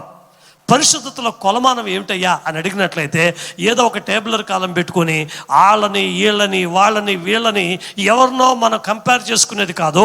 మన హృదయము ఒక్కసారి పరిశోధించుకున్నప్పుడు మనం ఉత్తమమైన క్రైస్తవ విలువలతో కూడిన బైబిల్ గ్రంథం ప్రకటిస్తున్నటువంటి రీతిలో మనం జీవిస్తున్నామా లేదా అని పరిశోధించుకోవాలి. మనకు కొలమానం ఎవరయ్యా, మనకు పారామీటర్ ఎవరయ్యా అంటే మన హృదయమే. అది చెప్పాలి. బైబిల్లో నిర్దేశించినటువంటి, దేవుడు తెలియజెప్పినటువంటి ఈ యొక్క రూల్స్ అండ్ రెగ్యులేషన్స్ పాటిస్తూ జీవిస్తున్నావా లేదా అని మన హృదయం చెప్పాలి. అంటే పరిశుద్ధమైనటువంటి జీవితంలో మనము మొట్టమొదటిగా పరిశీలించుకోవాల్సింది ఏమిటి అని అడిగినట్లయితే, రక్షించబడి బాప్తిజం తీసుకుని అభిషేకం పొందుకొని ప్రభు భోజన పరిచర్యలో పాలిభాగస్థులం అవుతున్నటువంటి మనము ఆలయానికి వచ్చి వెళ్ళిపోతున్నటువంటి క్రమంలో కాకుండా, ఈ రోజంతా, ఈ వారం అంతా, ఈ నెల అంతా, ఈ సంవత్సరం అంతా అని ప్రతి గడియ కూడా మన హృదయాన్ని పరిశోధించుకుంటూ, నేను ప్రభువుకు చేరువుగా ప్రభువు ఆశించినటువంటి రీతిలో జీవిస్తున్నానా లేదా అని మనం పరిశోధించుకోవాలి. The first and the foremost parameter to identify the level of your holiness, నీ యొక్క పరిశుద్ధత యొక్క స్థితిగతులు నువ్వు గుర్తించడానికి మొదటిగా నీ హృదయము పరిశోధించుకున్నప్పుడు నువ్వు సరిగ్గా సక్రమంగా సరి అయినటువంటి జీవనము కలిగి ఉన్నవా లేదా అన్నది. నువ్వు రక్షించబడి బాప్తిజం తీసుకుని ఆగిపోతే సరిపోదు. రక్షించబడి బాప్తిజం తీసుకున్నటువంటి నీవు 3 మాసాలుగా లాక్డౌన్లో ఆలయానికి దూరంగా ఉంటున్నటువంటి నీవు, ఆలయానికి వచ్చినా రాకపోయినా, ఆన్లైన్లో వీక్షించకపోయినా, ఒకవేళ వీక్షిస్తూ ఉన్నా, అన్ని సక్రమంగా రాసుకుంటూ ఉన్నా, ఏ విధంగా ఉన్నా కూడా నీ యొక్క భక్తి జీవితంలో, పరిశుద్ధ జీవితంలో నువ్వు ఇంకనూ పరిశుద్ధుడిగా ముందుకు సాగాలంటే, ఈరోజు నువ్వు చేస్తున్నటువంటి భక్తి జీవితంలో నువ్వు పరిశుద్ధుడిగా ఉన్నావా, పరిశుద్ధంగా జీవించావా, పొద్దున్నుంచి లేచినప్పటి నుంచి రాత్రి పడుకునే లోపల నీ పరిశుద్ధత ప్రమాణాలలో ఎక్కడన్నా తప్పావా అని నీ హృదయాన్ని నువ్వు పరిశోధించుకోవాలి. రెండవదిగా చూసినట్లయితే, పరిశోధించుకున్నప్పుడు ప్రభు సెలవిచ్చినటువంటి కార్యాలు, ఈ విభాగంలో నువ్వు తప్పావు, ఈ విభాగంలో నువ్వు సరిగా లేదు, ఈ విషయంలో నువ్వు తప్పావు, ఫలానా చూసావు, ఫలానా తిరిగావు, ఫలాంది తిన్నావు, ఫలానాలతో మాట్లాడావు, ఫలానాలతో కూర్చున్నావు, ఫలానా చోట ఇలా ఉన్నావు, ఫలానా చోట వ్యతిరేకంగా జీవించావు, ఫలానా చోట వ్యతిరేకంగా మాట్లాడావు. ఇలా దేవుడు ఆ హృదయాన్ని పరిశోధించుకున్నప్పుడు చెప్పినటువంటి వాటిని నువ్వు గ్రహించి దాన్ని సరి చేసుకోవాలి. రెండోదిగా అంటే, చాలామంది మొదటిగా పొరపాటు చేసినప్పుడు గ్రహించినటువంటి పరిశోధించుకున్నప్పుడు తప్పు చేశాము అనుకుంటారు. అయితే తప్పు చేసి పొరపాటు చేసి ప్రభువుకు విరోధంగా నడుచుకున్న తర్వాత గ్రహించడంతో సరిపోదు. ఏం చేయాలంటే దాన్ని సరి చేసుకోవాలి. సరి చేసుకున్న తర్వాత అక్కడితో ఈరోజు నేను సరి చేసుకున్నాను అనుకుంటే సరిపోదు. ఇంకనూ పరిశుద్ధతలో ముందుకు సాగటానికి నూతనంగా ప్రభువు ఆశించినటువంటి జీవితాన్ని ప్రారంభించాలి. 3 కార్యాలు మీతో చెప్పాను, గమనించండి. పరిశుద్ధుడు ఇంకనూ పరిశుద్ధుడిగా జీవించాలంటే మొదటిగా ఏం చేయాలి? తన్ను తాను పరిశోధించుకోవాలి. రెండవదిగా పరిశోధించుకున్నప్పుడు గ్రహించినటువంటి దాన్ని సరి చేసుకోవాలి. సరి చేసుకుంటే సరిపోదు. మూడవదిగా ఏం చేయాలి? నూతనంగా జీవితాన్ని ప్రారంభించి కొనసాగాలి. ఈ 3 అనుభవాలు మనం కలిగి ఉన్నప్పుడే, ఈ 3 అనుభవాలు ప్రతినిత్యం ఇందులో ఎవరికి ఎగ్జామ్షన్ లేదు. ఎవరికి ఎగ్జామ్షన్ లేదు. పౌలు గారు అంటున్నారు, సంపూర్ణ స్థితిని నేను పొందుకున్నాను అని నేను అనుకోవటం లేదు అంటున్నాడు. పౌలు గారే అన్నప్పుడు ఇదివరకే నేను గెలిచితినని అయినను, ఇదివరకే సంపూర్ణ స్థితిని పొందితినని అయినను నేను అనుకోవటం లేదు అంటున్నాడు. అంటే ఇప్పటికే నేను కానీ ప్రకటిస్తున్నటువంటి, నేను కానీ వింటున్నటువంటి మీరు కానీ ఎవరు కూడా ఎగ్జామ్షన్ కాదు ఈ విషయంలో. ప్రతి ఒక్కడు ప్రతిరోజు పరిశోధించుకోవాల్సిందే. ఏదైనా తప్పు చేసి ఉంటే, ఏదైనా పొరపాటు జరిగి ఉంటే, ప్రభువుకు ఆయాస్కరంగా మనం జీవించి ఉంటే వాటిని మనం సరిదిద్దుకోవాల్సిందే. దేవునికి, సంఘానికి, దైవ సేవకులకు, తోటి విశ్వాసులకు విరోధంగా నడుచుకుని ఉన్నట్లయితే ప్రభువు చెప్పినప్పుడు దాన్ని సరిచేసుకోవాల్సిందే. సరిచేసుకున్నాను, తెలుసుకున్నాను అని ఆగిపోకూడదు. కొత్తగా మరల నూతన ప్రారంభంతో ముందుకు సాగాల్సిందే. ఈ 3 అనుభవాలు మనము కలిగి ఉండాలి. ఆత్మదేవుడు మీతో మాట్లాడుతున్నాడు. నా ప్రియమైన దేవుని బిడ్డ, నువ్వు ఎక్కడున్నావో ఈ ఆరాధన అంతా మీకు అందరికి ఒక 5-10 నిమిషాలు, 15 నిమిషాలు ఈ ఆరాధన అవగానే చాలామంది వెంటనే ఉపక్రమించేది ఏంటంటే వంటలు. ఆ 7 గంటల ఆరాధన చాలా బాగుంది. పోయిన వారం దాకా 7 నుంచి 9 దాకా పాస్టర్ గారు ముగించేసేవారు. తర్వాత టిఫిన్ చేసి మధ్యాహ్నం 1 గంటల లోపల, 2 గంటల లోపల చక్కగా వంట చేసుకునేవాళ్ళం. ఈరోజు ఏంటంటే 10:30, 8:30, 10:30 అన్నారు. ఇప్పుడే 10:30 అయిపోయింది. ఈయన చూస్తుంటే మొదటి పాయింట్ ఇంకా ముగించలేదు. మరి ఇంకో 30 నిమిషాలు, 40 నిమిషాలు తీసుకుంటాడో. ఈయన ఎప్పుడు కూడా అయిపోతుంది అంటాడు, కానీ అంత తొందరగా విడిచిపెట్టడు. ప్రారంభం మాత్రం మా చేతిలో ఉంది, ముగింపు అంతా ఆత్మ చేతిలో ఉందని ఇలా కొనసాగించేస్తాడు. మరి అది వరకే బాగుంది, గంటన్నరలో అయిపోయేది, చక్కగా టిఫిన్ తిని భోజనం చేసేవాళ్ళం అనుకుంటూ ఆ విధమైనటువంటి అనుభవంలో మీరు కూర్చోకుండా ఈ రోజున కొంత సమయాన్ని కేటాయించి ఒక 10 నిమిషాలు, 15 నిమిషాలు ఒంటరిగా మీరు ఉన్నటువంటి చోట ఏదైనా ఒక గదిలో కూర్చొని ఒక్కసారి కూర్చొని ఈ 3 నెలల పాటు, లేక ఈ సంవత్సరంలో ఈ 6 నెలల పాటు నా జీవితంలో, నా జీవనంలో ఎటువంటి తప్పులు చేశాను, ఎటువంటి పొరపాట్లు చేశాను, ఎటువంటి అతిక్రమాలు నా జీవితంలో అనుమతించాను, ఏ విధంగా మాట్లాడాను, ఏ విధంగా నడుచుకున్నాను, ఏ విధంగా ఎక్కడికి వెళ్ళాను, ఏ విధంగా నడుచుకున్నాను, ఎవరితో మాట్లాడాను, ఎలాంటి జీవితం జీవించాను, ఎంత దౌర్భాగ్యంగా ఉంది నా పరిస్థితి అని ఒక్కసారి నిన్ను నీవు పరిశోధించుకున్నప్పుడు ప్రభువు నీతో మాట్లాడతాడు. నీలో ఉన్నటువంటి ప్రతి లోపాన్ని కూడా ఎత్తి చూపిస్తాడు ఆత్మదేవుడు. నువ్వు అంగీకరిస్తే నీలో ఉన్నటువంటి ప్రతి బలహీనతను, నీలో ఉన్నటువంటి ప్రతి పొరపాటును దేవుడు ఎత్తి చూపిస్తాడు. ఎత్తి చూపించినటువంటి మాటలను నువ్వు అంగీకరించు. సరి చేసుకోవడానికి, నువ్వు స్వీకరించడానికి, సరిదిద్దుకోవడానికి నువ్వు సిద్ధపడిన వెంటనే నీలో ఒక సమాధానం కలుగుతుంది, ఒక దైవిక సమాధానం కలుగుతుంది. దైవిక సమాధానం కలిగినప్పుడు అరెరే ఈ విధంగా ప్రవర్తించానే, అరెరే ఈ విధంగా మాట్లాడానే, అరెరే ఈ విధంగా వెళ్ళానే, ఈ విధంగా చూశానే, ఈ విధంగా వాళ్ళని కలుసుకుని, వీళ్ళని కలుసుకుని, ఈ విధంగా విరోధంగా నడుచుకున్నాను. ఇలా అనేకం, ఒక్కొక్కరికి ఒక్కొక్క అనుభవం ఉంటుంది, ఒక్కొక్కరి జీవితంలో ఒక్కొక్క కార్యం ఉంటుంది. అది వృత్తిపరంగా, వ్యాపార పరంగా, వ్యక్తిగత జీవితంలో, ఆత్మీయ జీవితంలో, కుటుంబ పరంగా అనేక రకాలైనటువంటి అనుభవాలు ప్రతి జీవితంలో ఉంటాయి. అయ్యో ఇలా మాట్లాడకుండా ఉండవలసింది, ఇలా చేయకుండా ఉండవలసింది, ఇలా చూడకుండా ఉండవలసింది, ఇలా ప్రవర్తించకుండా ఉండవలసింది. ఇలా ప్రతి మనిషి జీవితంలో కూడా ఆత్మ దేవుడును కూర్చొని 5-10 నిమిషాలు ఒంటరిగా ఆయనతో కూర్చొని గడిపితే దేవుడు నిశ్చయంగా అనేక విషయాలు నీకు చూపిస్తాడు. నువ్వు 1 అనుకుంటావు, నువ్వు 2 అనుకుంటావు, వందలాది కార్యాలు ఈ 3 మాసాల్లో, వందలాది కార్యాలు ఈ 6 మాసాల్లో నువ్వు తప్పినటువంటి కార్యాలు ప్రభువు నీకు చూపిస్తాడు. ఆ కార్యాలను నువ్వు చూపించిన వెంటనే సరి చేసుకోవాలి అన్నటువంటి తీర్మానం నీకు రావాలి. సరి చేసుకోవాలన్నటువంటి తీర్మానం వస్తే మాత్రం సరిపోదు. వాటన్నిటిని విడిచి కొత్త మార్గంలో నూతన ప్రారంభానికి నువ్వు సిద్ధపడాలి. 139వ కీర్తన 24వ వచనాన్ని కానీ చూసినట్లయితే, 139వ కీర్తన 24వ వచనాన్ని చూసినట్లయితే, నీకు ఆయాసకరమైన మార్గము నా యందున్నదేమో, నీకు ఆయాసకరమైనటువంటి మార్గము నా యందు ఉన్నదేమో చూడుము, నిత్య మార్గమున నన్ను నడిపింపుము. చూడండి, కీర్తనకారుడు ఎంత అద్భుతమైన మాట మాట్లాడుతున్నాడు. దావీదు తన లైఫ్లో చాలా అమేజింగ్ పర్సనాలిటీ అండి. ఆరాధన సమయంలో కూడా దావీదుని గురించి ప్రస్తావించడం మనము విన్నాం. జాగ్రత్త గమనించండి, what a wonderful life he had. ఎంత అద్భుతమైన జీవితం అంటే గమనించి, నేను ఇజ్రాయెల్ దేశం వెళ్ళినప్పుడు ఏ మూలలోకి వెళ్ళినా, ఎక్కడికి వెళ్ళినా దావీదు యొక్క అడుగు జాడలు, దావీదు యొక్క జీవన శైలి, జీవన విధానం ప్రతి ఆ దేశంలో ఎక్కడికి వెళ్ళినా కూడా కనబడుతుందండి. ఎంతోమంది రాజులు పరిపాలించారు, ఎంతోమంది చక్రవర్తులు పరిపాలించారు ఇశ్రాయేల్ సంస్థానాన్ని. అయితే వాళ్ళందరిలో కూడా తనకంటూ ఒక ప్రత్యేకమైన శైలిని కలిగిన భక్తి మార్గంలో వెళ్ళినటువంటి వ్యక్తిగా మనము దావీదును మనం చూడగలుగుతాం. దావీదు ఈ కీర్తనలో అంటాడు ఏమిటంటే, నన్ను గమనించండి దేవా, 23వ వచనం కూడా చూసినట్లయితే, దేవా నన్ను పరిశోధించి నా హృదయమును తెలుసుకొనుము, నన్ను పరీక్షించి నా ఆలోచనను తెలుసుకొనుము. నీకు ఆయాసకరమైన మార్గము నా యందు ఉన్నదేమో చూడుము, నిత్య మార్గమున నన్ను నడిపింపుము. What a wonderful statement of David. You know the psalmist David, how wonderful is this statement. ఎంత అద్భుతంగా ఉంది చూడండి. ఒక్కసారి నా హృదయమును తెలుసుకో, పరీక్షించిన ఆలోచనలు తెలుసుకో, మీకు ఆయాసకరమైన ఏమన్నా ఉందేమో అని గమనించండి. ఇది ప్రతి క్రైస్తవుడు పరిశుద్ధుడు ఇంకను పరిశుద్ధుడిగా కొనసాగటానికి మొట్టమొదటిగా మనల్ని మనము పరిశోధించుకోవటం చాలా ప్రాముఖ్యం. నేను ఎక్కడైనా దేవునికి ఆయాసకరంగా ప్రవర్తించానా? నేను ఎక్కడైనా దైవజనులకు ఆయాసకరంగా ప్రవర్తించానా? నేను ఎక్కడైనా దేవుని మందిరానికి పరిచర్యలకు ఆయాసకరంగా ప్రవర్తించానా? నేను ఎక్కడైనా తోటి విశ్వాసికి ఆయాసకరంగా నేను ప్రవర్తించానా? ఎవరికైనా ఇబ్బందికరంగా నా జీవితం ఉందా? దేవుని యొక్క నామాన్ని అవమానపరిచే రీతిలో నేను ఏమైనా నడుచుకున్నానా? ఈరోజున గమనించండి, యవనస్తులారా, యవన బిడ్డలారా, అనేకులు ఈ రోజున ఒక కొత్త జీవితం, ఉన్నతమైనటువంటి విలువలతో కూడినటువంటి జీవితం జీవించడానికి మనకందరికీ కూడా దేవుడు రక్షణ భాగ్యాన్ని దయచేశాడు. ఈ యవన బిడ్డలు గమనించండి, చాలామంది వేగంగా వచ్చి రక్షణ పొందుకుందామని అడుగుతారు.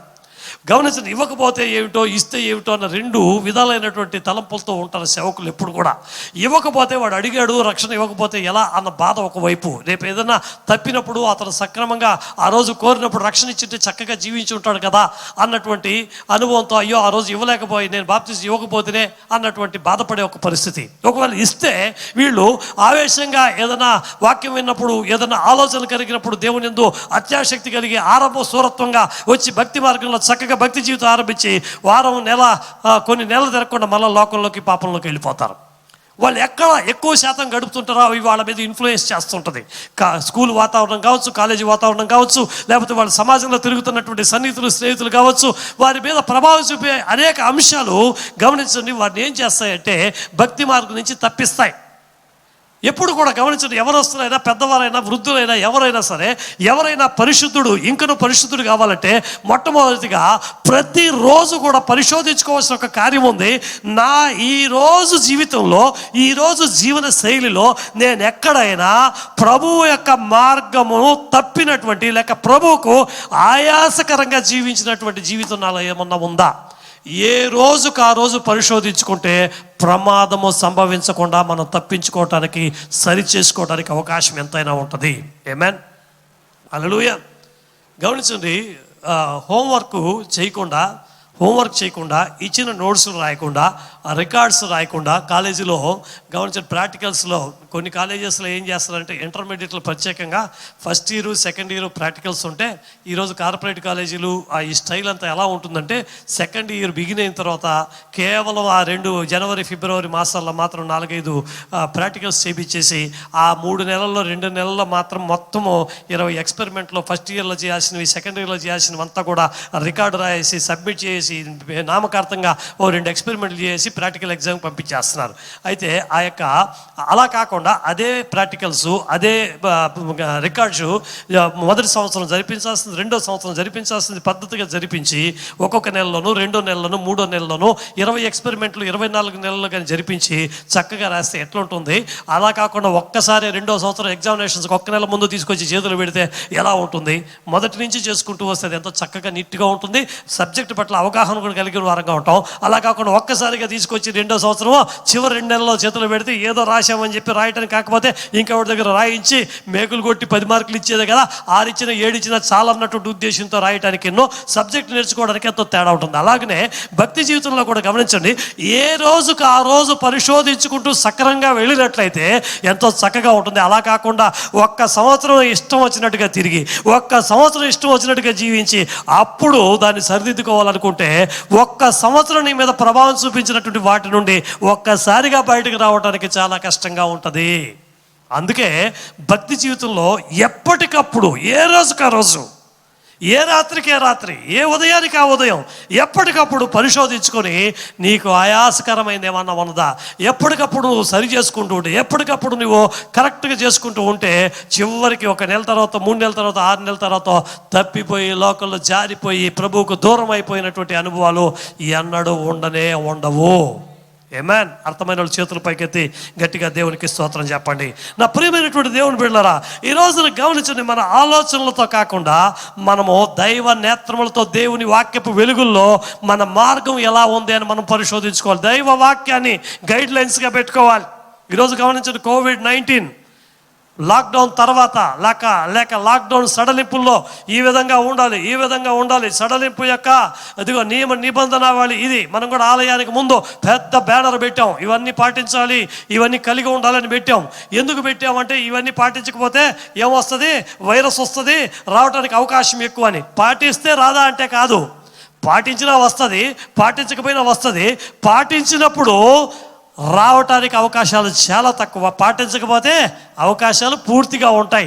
అలాగనే గమనించండి, అక్కడ మనకు నియమించబడినటువంటి నియమ నిబంధనావళి ఎప్పటికప్పుడు పాటిస్తాయి. గమనించండి, ఇక్కడ ఉన్నటువంటి మీరు అందరూ కూడా మాస్కులు ధరించి కూర్చుని ఉన్నారు. ఇక్కడ మీరు ఇళ్ళ దగ్గర మాస్కులు లేకుండానే ఉన్నారనుకుంటాను. ఒకవేళ ఫోన్ ముందు కూడా మీరు మాస్కులు ధరించి ఉంటే చాలా శ్రేష్ఠులు, వీరు అతి జాగ్రత్త పరులుగా పరిగణించబడతాం. దేవునికి స్తోత్రం. ఇది ఏమన్నా మీకు ఈ మాస్కులు పెట్టుకోవడం మొదటి నుంచి అలవాటా? చెప్పండి మీకు అన్న అలవాటా? కొంచెం ఇబ్బందిగా ఉంది, అయినా కూడా ఎందుకు ధరించారు చెప్పండి? ఎందుకు ధరించారు చెప్పండి? ఏమో అందరు చెప్పారు మేము పెట్టుకున్నామంటున్నారా? సేఫ్టీ మెజర్మెంట్ గవర్నమెంట్ కొన్ని నామ్స్ పెట్టారు. ఈ విధంగా ఉంటే మన లోపలికి వెళ్ళటానికి తక్కువ అవకాశాలు ఉంటాయి వైరస్కి అని పెట్టారు. దాన్ని మనం పాటిస్తున్నాం. అలాగనే ఈ గైడ్ లైన్స్ ఎలాగ పాటిస్తున్నామో మనకు కూడా ఇంకనూ పరిశుద్ధుడిగా ఉండటానికి మనం ప్రతిరోజు కూడా ఈ వాక్యాన్ని ఆధారంగా చేసుకుని, ఈ నియమ నిబంధనావళిని ఆధారంగా చేసుకొని మనం ఏం చేయాలంటే, మన సొంత ఆలోచనలతో నేను పరిశుద్ధుడిగా ఉన్నాను అని కాకుండా నియమించబడినటువంటి గైడ్ లైన్స్ని ఆధారంగా చేసుకొని మనం కరెక్ట్గా ఉన్నామా లేదా అని పరిశోధించుకోవాలి. హల్లెలూయా. నీ ఆలోచనలు కాదు చెప్పాల్సింది నువ్వు పరిశుద్ధుడు అని. నీ ఆలోచనలు కాదు చెప్పాల్సింది నువ్వు పరిశుద్ధమైనటువంటి జీవితం జీవిస్తున్నావని. నీ ఆలోచనలు లేక మన ఆలోచనలు ఎలా ఉంటాయంటే, ఇతరులు మనం చూసినప్పుడు వాళ్ళు ధరించినటువంటి వస్త్రాలు, వారు కలిగి ఉన్నటువంటి ఎక్స్టర్నల్ ఆర్నమెంట్స్, వాళ్ళ బహిరంగంగా బాహ్యంగా కనబడుతున్నటువంటి వేషధారణ భక్తిపరులాగా కనబడుతుంది. వాళ్ళ యొక్క వేషధారణ. అయితే గమనించండి, ఇతరుల ఎదుట మన వేషధారణ, ఇతరుల ఎదుట మన మాటలు మనము ఎంతో గొప్పవారంగా కనబడుతుంది, గొప్ప పరిశుద్ధవంతులుగా కనబడుతుంది. అయితే మనకు ఎంతటి దారుణమైన ఆలోచనలు లోపల ఉన్నాయో, ఎంత దుర్మార్గపు ఆలోచనలు లోపల ఉన్నాయో, ఎంత నీచమైన నికృష్టమైనటువంటి కేవలమైనటువంటి వారంగా జీవిస్తున్నామా అన్నది పైకి కనబడదు. అది లోపల ఉన్నటువంటి కార్యం. ఆ లోపల ఉన్నటువంటి కార్యాన్ని ఈ వాక్యపు వెలుగులో దేవుడు అందించినటువంటి గైడ్ లైన్స్ని ఆధారంగా చేసుకుని పరిశోధించుకుని ప్రభువుకు ఆయాసకరమైనది ఏమైనా ఉన్నదా అని మనం ప్రతిదినము పరిశోధించుకోవాలి. పరిశుద్ధుడు ఇంకనూ పరిశుద్ధుడిగా ముందుకు సాగాలంటే జాగ్రత్తగా గమనించిన ప్రియమైన దేవుని బిడ్డలారా, ఏమిటి అని అడిగినట్లయితే హృదయాన్ని పరిశోధించుకోవాలి. నీ హృదయానికి మాత్రమే తెలుసు నువ్వెంత దౌర్భాగ్యమైన జీవితం జీవిస్తున్నావు, ఎంత కేవలమైనటువంటి జీవనం నువ్వు కలిగి ఉన్నావో. ఆలయానికి వస్తున్నాం, ఒకవేళ ఒక తాత్కాలికంగా రోజు ఆలయానికి రాలేనటువంటి అనుభవంలో ఉండవచ్చు. నీ భక్తి జీవితం నీకు తెలుసు. నువ్వు పైకి బైబిల్ గ్రంథం పట్టుకొని ప్రార్థన చేస్తూ, వాక్యం చదువుతూ, ఆరాధన చేస్తూ, పాటలు పాడుతూ అన్నీ నీలో సక్రమంగా ఉన్నాయి. నిన్ను గురించి నువ్వు చాలా గొప్పగా కూడా చెప్పుకోవచ్చు. నేను నా కుటుంబము యెహోవాని సేవించడం అన్న మార్గంలో మేము వెళ్తున్నాం, ఎంతో ప్రార్థన చేస్తున్నాం, ఎంతో ఆరాధన చేస్తున్నాం, ఎన్నో విషయాలు ఘనంగా చెప్పుకోవచ్చు. అయితే అంతరంగమును పరిశోధించే యేసు నిన్ను ప్రశ్నిస్తున్నాడు. నీ అంతరంగమున ప్రభువుకు ఆయాస్కరమైనటువంటి కార్యాలు ఏమైనా ఉన్నాయా? అది నీకు నీ అంతరాత్మకు మాత్రమే తెలిసినటువంటి ఒక కార్యమై ఉన్నది. ప్రభు ఈ యొక్క సమయాన్ని నీతో మాట్లాడుతున్నాడు. 32వ కీర్తన 5వ వచనంలో కీర్తనకారుడు ఒక అద్భుతమైనటువంటి మాట చెబుతాడు. నేను ఇందాకే చెప్పాను, ఈ యొక్క కీర్తనకారుడు ఆ యొక్క అనుభవాలు ఎంతో ఉత్తమంగా ఉన్నతంగా ఉంటాయి. దావీదు 32వ కీర్తన 5వ వచనంలో చూస్తూనే, నా దోషమును కప్పుకొనక నీ ఎదుట నా పాపము ఒప్పుకొంటిని, యెహోవా సన్నిధి నా అతిక్రమములు అనుకొంటిని, నీవు నా పాప దోషమును పరిహరించును. చాలా జాగ్రత్తగా గమనించండి. మొదటిగా నేను చెప్పాను, హృదయాన్ని పరిశోధించుకోవాలి. దాని గైడ్ లైన్స్ ఏమిటి? వాక్యం. వాక్యపు వెలుగుల్లో మనల్ని మనం పరిశోధించుకోవాలి. పరిశుద్ధుడు ఇంకను పరిశుద్ధుడిగా కొనసాగాలంటే ముందు పరిశోధించుకోవాలి. రెండోదిగా ఏమన్నా నేను సరి చేసుకోవాలి. అంటే ఏంటి? ఒప్పుకోవాలి. నీకు దేవుడు చూపిస్తాడు, నీలో ఈ కార్యాలు నీ లోపాలు ఎత్తి చూపిస్తాడు. ఈరోజు ఎత్తి చూపిస్తే అమ్మ చెప్తే, నాన్న చెప్తే, నాన్నమ్మ చెప్తే, అమ్మమ్మ చెప్తే మనకు నచ్చదు. అక్క చెప్తే, అన్నయ్య చెప్తే నచ్చదు. ఎవరు ఏం చెప్పినా కూడా మనం అంగీకరించలేము. ప్రభువు చెప్తున్నాడు ఈ యొక్క ఉదయకాలమందు, నీ సంగతి చూడవయ్యా, నాకు చెప్పొచ్చావు కానీ అని మనము కొట్టిపడేస్తున్నాం. కొట్టిపడేసే రోజులు చెల్లైపోయింది. యేసు అతి త్వరలో రానై ఉన్నాడు. యేసు అతి త్వరలో రానై ఉన్నాడు. ఇంకా చెల్లుబాటు అంత లేదు. ఇంకా ఆలస్యం చేయడానికి అవకాశం లేదు. ఇంకను పరిశుద్ధుడిగా ముందుకు సాగవలసిన వారమై ఉన్నాం. ఇంకను నీతిమంతుడిగా ముందుకు కొనసాగించవలసిన వారమై ఉన్నాం. గమనించండి, ఇంకను నీతిమంతులుగా మనం కొనసాగాలంటే పరిశుద్ధుడు ఇంకను పరిశుద్ధుడిగా ముందుకు సాగాలంటే మొదటిగా పరిశోధించుకోవటం మాత్రమే కాదు, ఏవైతే దేవుడు నీకు తెలియజేస్తాడో, ఏ కార్యాలైతే దేవుడు తెలియజేస్తాడో దాన్ని నువ్వు దేవుని యొక్క సన్నిధిలో కప్పుకొనక ఒప్పుకోవాలి. Amen. Shall we all raise our hands and say hallelujah, hallelujah. నాకు గమనించండి, నా దోషమును కప్పుకొనక నీ ఎదుట నేను ఒప్పుకొంటిని, యెహోవా సన్నిధిని నా అతిక్రమములు ఒప్పుకొందును అనుకోండి. నాకు ఈ మాట చదువుతుంటే ఎట్లుందంటే రోమాలు నెక్కబొడుచుకుంటున్నాయి. దావీదు యొక్క ఆ వ్యక్తిత్వం చూడండి. నేను నా అతిక్రమాలు ఏంటో నేను గుర్తించా, నాలో ఉన్నటువంటి లోటుపాట్లు ఏమిటో నేను గుర్తించా, నాలో ఉన్నటువంటి తప్పిదాలు పొరపాట్లు ఏమిటో నేను గుర్తించా. పరిశుద్ధాత్మ దేవుడు ఎవరితోనో మాట్లాడుతున్నాడు. నువ్వు మార్గం తప్పిన చుక్కలా ఉన్నావు. ఆత్మదేవుడు నీతో మాట్లాడుతున్నాడు. నీ భక్తి జీవితాన్ని వైదొలిగి రక్షణ భాగ్యాన్ని అలక్ష్యం చేసి, నిర్లక్ష్యం చేసి పాపములోను లోకములోను పడిపోయినటువంటి దేవుడు నీతో మాట్లాడుతున్నాడు. ఈ ఉదయ కాలమందు నువ్వు తప్పిన ఆ దారి తప్పినటువంటి అనుభవాన్ని నువ్వు అంగీకరించి ఒప్పుకుంటే దేవుడు అద్భుతంగా చెబుతున్నాడు, నా దోషమును కప్పుకొనక ఎదుట నా పాపము ఒప్పుకొంటిని, యెహోవా సన్నిధిని నా అతిక్రమములు ఒప్పుకొందును అనుకొంటిని. నీ హృదయంలో ఇంకా చెప్పలా, దేవా ఇదిగో నాలో ఈ పాపం ఉంది, నాలో ఈ లోపం ఉంది, నాలో ఈ విధమైనటువంటి అతిక్రమం ఉంది, నేను ఈ విధంగా నీకు విరోధంగా నడుచుకుంటున్నాను, కేవలం నీకే విరోధంగా నా జీవితం ఉంటుంది అని నేను ఇంకా నేను గ్రహించా.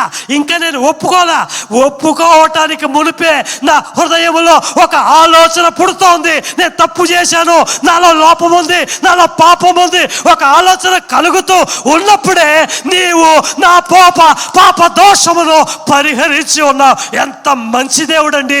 మనము ఒప్పుకోవాలి అనుకున్నప్పుడే దేవుడు వాటిలో నుంచి గొప్ప విడుదల దయచేస్తున్నాడు. చప్పలు కొట్టి గట్టిగా దేవునికి స్తోత్రం చేద్దామా? అర్థమైన వాళ్ళు మాత్రం మనసారా దేవుడు నీతో మాట్లాడి ఉంటే మాత్రం చప్పలు కొట్టి దేవుని మహిమపరచు. నేను అనుకొంటిని, దేవుడు పరిహరించాడు. ఆమేన్. నేను అనుకున్నాను. మానవ జీవితంలో గమనించండి, మనం తప్పు చేస్తామన్నది అంగీకరించే మనసు నీకు వస్తే దేవుడు ఆ రోజునే నీ మనసును మార్చడానికి, మరొక నూతన మార్గంలో నడిపించడానికి దేవుడు ఒక చక్కటి అవకాశం నీకు కలుగ చేస్తాడు. ఒక అద్భుతమైనటువంటి అవకాశం నీకు కలుగ చేస్తాడు. దేవుడు యథార్థమైనటువంటి మనసు కోరుకునేవాడండి. ఇక్కడ గమనించిన కీర్తనకారుడు, నేను అనుకొంటిని, దేవుని యొక్క సన్నిధిలో ఒప్పుకొందును అనుకొంటిని. అయితే నేను అనుకోవడానికి మునిపే దేవుడు ఏమంటున్నాడో, మనం చాలా సందర్భాలు ఇలా అనుకుంటుంటాం, నేను ప్రార్థించడానికి మునిపే, నా విన్నపములు నా మనవులు తెలియజేయటానికి మునిపే ఆయన ఎరిగి ఉన్నాడని. విన్నపములు మనవులు మాత్రమే కాదండి, నువ్వు ఒప్పుకొని సరి చేసుకోవాలన్నటువంటి వాటిని కూడా దేవుడు ఎరిగి ఉన్నాడు. ఈ ఉదయకాలమందు వాటన్నిటిలో నుంచి గొప్ప విడుదల దయచేసే దేవుడు అయినాడు. ఆత్మదేవుడు మనతో మాట్లాడుతున్నాడండి, నాతో మాట్లాడాడు, మీతో కూడా మాట్లాడుంటే చప్పట్లు కొట్టి గట్టిగా దేవుడికి స్తోత్రం చెప్పండి. హల్లెలూయా, హల్లెలూయా. నువ్వు అడుగు సమయం కంటే ముందుగానే దేవుడు క్షమించేస్తాడు. నువ్వు రేపటి నుంచి అనుకుంటున్నావు, దేవుడు ఈరోజే క్షమించి నీకు ఒక కొత్త జీవితాన్ని, కొత్త జీవనాన్ని దయచేయాలనుకుంటున్నాడు. గమనించండి, 28వ అధ్యాయం 13వ వచనం సామెతల గ్రంథంలో మనమందరూ ఎరిగినటువంటి ఒక మాట ఉంది. 28వ అధ్యాయం 13వ వచనం సామెతల గ్రంథంలో ఏమిటి అని అడిగినట్లయితే చదవండి. దాచిపెట్టువాడు వర్ధిల్లడు. తన అతిక్రమములను దాచిపెట్టువాడు వర్ధిల్లడు. వాటిని ఒప్పుకొని విడిచిపెట్టి కొత్త జీవితం ప్రారంభించువాడు కనికరం పొందుకుంటాడు. ఆమేన్. పరిశుద్ధుడు ఇంకనూ పరిశుద్ధుడిగా ఉండాలంటే మొదట పరిశోధించుకోవాలి, రెండోది ఒప్పుకోవాలి, మూడోది ఏం చేయాలి? కొత్త జీవితం ప్రారంభించాలి. హల్లెలూయా, హల్లెలూయా. ఇక ఎన్నడూ నేను చేయను, ఇక ఎన్నడూ వాటి జోలికి వెళ్ళను, ఇక ఎన్నడూ వాటిని తలుచుకోను, ఇక ఎన్నడూ కూడా అటువంటి ఆలోచనలు కలిగి ఉండను అన్నటువంటి తీర్మానం చాలా ముఖ్యం. జాగ్రత్త గమనించండి. ఈ 3వ పాయింట్లో వచ్చేసరికి ఎక్కువ శాతం 99% క్రైస్తవులు తప్పిపోయేది ఇక్కడే. పరిశోధించుకుంటారు, వాళ్ళ ఉన్న లోపాలని గుర్తిస్తారు, వాటిని అంగీకరిస్తారు కూడా. మూడోదిగా వాటన్నిటిని విడిచి నూతన ప్రారంభంలోనికి వెళ్ళటమే చాలామంది తప్పిపోయే ఒక కార్యం. చాలామంది తప్పు చేశానండి, పొరపాటండి, నేను ఒప్పుకుంటున్నానండి, నన్ను మన్నించండి, నన్ను క్షమించండి అంటారు. వారం తిరగకుండా, నెల తిరగకుండా, 3 నెలలు తిరగకుండా మరలా అదే కార్యాల్లో పడిపోతున్నారు, మరలా అదే పొరపాట్లు చేస్తున్నారు, మరలా అలాంటి తీర్మానంలో నుంచి వైదొలిగిన వారుగా ఉంటున్నారు. యవ్వనస్తులో, మధ్య వయస్కులో, వృద్ధులో, ఇందులో ఎవరు ఎగ్జంప్షన్ కాదు, అందరూ చేస్తున్నటువంటి ఒక కార్యమే. కారణం ఏమిటి అని అడిగినట్లయితే, నా ప్రియమైనటువంటి దేవుని బిడ్డలారా, తీర్మానం తీసుకుంటున్నాం. అయితే ఆ తీర్మానంలో నిలిచి ఉండటానికి ప్రభు యొక్క సహాయాన్ని అర్థిస్తూ ప్రభువుతో కలిసి ముందుకు సాగటానికి మనము సరి అయినటువంటి అడుగులు వేయలేకపోతున్నాం. ఉదాహరణకి గమనించండి, నేను తీర్మానం తీసుకున్నానండి, నేను బాగానే ఉన్నానండి అని చెప్పే వారిని గురించి ఒక చిన్న విషయం చెప్తాను. ఎవరికైనా గమనించండి, ఎవరో ఒకరంటే నచ్చల, ఒకరంటే చేదు, ఒకరంటే కోపం, లేకపోతే వారంటే అసూయ. వాళ్ళని నేను క్షమించేశాను అంటాము, కానీ లోపల మాత్రం ఆ లోపల ప్రతీకార వాంఛ ఉంటుంది, ఆ కోపం ఉంటుంది. వాళ్ళని నాశనం అయిపోవాలి, వాడి జీవితం పాడు చేసేయాలి, ఆవిడ జీవితం పాడు చేసేయాలి, ఎప్పుడు అవకాశం దొరుకుతుందా అని లోపల అంతర్గతంగా ఎదురు చూపులతో ఉంటుంది. చూశారు, అది ఏమిటంటే ఉత్తమమైన మార్గంలో వెళ్ళాలని దేవుడు ఎంత మాట్లాడినా, ఎన్ని విషయాలు తన గైడ్ లైన్స్లో నుంచి మనకు తెలియజెప్పినా, ఎంత కొత్త జీవితం ప్రారంభించాలనుకున్నా క్షమించలేని లోపల ఒక కార్యం ఉంటుంది. చూశారు, క్షమించలేని లోపల ఒక మనసు ఉంటుంది. చూశారు, అది నిన్నేం చేస్తుందంటే కొత్త మార్గంలో నడిపించకుండా ఎప్పుడు కూడా ఎప్పటికప్పుడు అది కృంగదీస్తూనే ఉంటుంది. కారణం ఏమిటి అని అడిగినట్లయితే, అలా ఎందుకు సాగలేకపోతున్నామని అడిగినట్లయితే, ప్రభు యొక్క ప్రేమ నీలో నిలిచి ఉండట్లేదు, ప్రభు యొక్క ఆ త్యాగం నువ్వు జ్ఞాపకం చేసుకోవట్లేదు. ఎవరైతే ప్రభు యొక్క ప్రేమను గుర్తిస్తారో, ప్రభు మనల్ని ఏ విధంగా ప్రేమించాడో మనం కూడా ఈరోజు గమనించి తప్పు నొప్పుకుంటాం. వాళ్ళ మీద ద్వేషం ఉన్నది, వాళ్ళ మీద కోపం ఉన్నది, పగ ఉంది, ప్రతీకార వాంఛ ఉంది, ఎన్నో వాళ్ళకి విరోధంగా చేశాను, ఎన్నో రీతిలో మాట్లాడాను. గమనించి చాలామంది మీలో, నాలో, మనలో ఎంతోమంది ఇలా ఉంటారు. ఇలా మాట్లాడకూడదు అనుకుంటేనే సందర్భం దొరికినప్పుడు నోటి మాటలతో పాపం చేస్తున్నటువంటి వారు ఎంతోమంది ఉంటారు. ఎన్నోసార్లు దేవుడు ఎన్నో అవకాశాలు ఇచ్చిన గమనించిన సంఘం మనకు మేలే చేసి ఉంటుంది, సేవకులు మనకు మేలే చేసి ఉంటారు, తోటి విశ్వాసులు మనకు ఎప్పుడు కూడా కీడు తలబెట్టలా. అయినప్పటికీ కూడా సంఘానికిన్నో, సేవకులకిన్నో, లేకపోతే తోటి విశ్వాసులకి విరోధంగా ఎన్నిసార్లు నువ్వు నడుచుకొని ఉంటావు? ఒక్కసారి 2 సార్లుగా దేవుడు అవకాశం ఇచ్చాడు, ఎన్ని 100 సార్లు మనకు తెలియజేసి ఉంటాడు చెప్పండి. అయినా కూడా మనం అలాగే మాట్లాడుతున్నాం. అయినా కూడా ఏమిటి కారణం అని అడిగినట్లయితే, హృదయాన్ని వాక్యం సూటిగా వచ్చినప్పుడు తప్పు అని అంగీకరిస్తున్నాం. ఆ తప్పును సరి చేసుకోవాలన్న ఆకాంక్ష కూడా ఉంది నీకు. మూడోదిగా లేదంటే నూతన ప్రారంభం లేదు నీకు, నూతనంగా ప్రభుతో కలిసి నడిచే అనుభవం లేదు నీకు. నూతనంగా ప్రభుతో కలిసే అనుభవం ఎప్పుడు వస్తుందంటే, తర్వాత చెప్పవాలనుకున్న ఆ 2 కార్యాలు వస్తుంది. నేను ఇక్కడితో ముగిస్తున్నాను. పరిశుద్ధుడు ఇంకనూ పరిశుద్ధుడిగా కొనసాగాలి, అప్పుడే నీతిమంతుడు ఇంకనూ నీతిమంతుడిగా ఉంటాడు. ఆ పరిశుద్ధుడు ఇంకనూ పరిశుద్ధుడిగా ముందుకు సాగాలంటే మొదటిగా ఏముండాలి మనలో? ముందు మన హృదయాన్ని మనం తప్పు చేస్తున్నామా, మన పరిస్థితి ఏంటంటే ప్రతిరోజు, ప్రతి గంటలోనూ, ప్రతి సందర్భంలోనూ మనం పరిశోధించుకోవాలి. ఆరంభ దినాల్లో క్రైస్తవ భక్తి జీవితంలో ప్రతిసారి దేవుడు మాట్లాడతాడు కదా, బైబిల్ తెలిస్తే మాట్లాడతాడు. మీరు ఇంట్లో బైబిల్ చదవటానికి గమనించిన మీకు రెగ్యులర్ బైబిల్ రీడింగ్ అలవాటే లేదండి. కొంతమందికి లాక్డౌన్లో కూడా ఒక్కసారిగా దాన్ని ముట్టుకోనటువంటి వాళ్ళు కూడా ఉండి ఉంటారు. ఒక్క అధ్యాయం చదవనటువంటి వాళ్ళు కూడా పుణ్యాత్మలు ఉంటారు, వాళ్ళ సంగతి పక్కన పెట్టండి. కానీ నువ్వు ఎలా ఉన్నా ఒక్కసారైనా క్యాలెండర్లో ఒక్క మాట చదివి ఉంటావు, ఏదో ఒక 6 నెలల్లో, ఏదో ఒక సంవత్సరంలో. ఆ ఒక్క మాటలో నుంచి కూడా దేవుడు మాట్లాడినటువంటి అనుభవాలు నీకు ఉంటాయి. ఆ ఒక్క మాటలో ఆరంభ దినాల్లో నీకు గుచ్చి అది తప్పు పొరపాటు అని ఎత్తి చూపించి ఉంటాయి.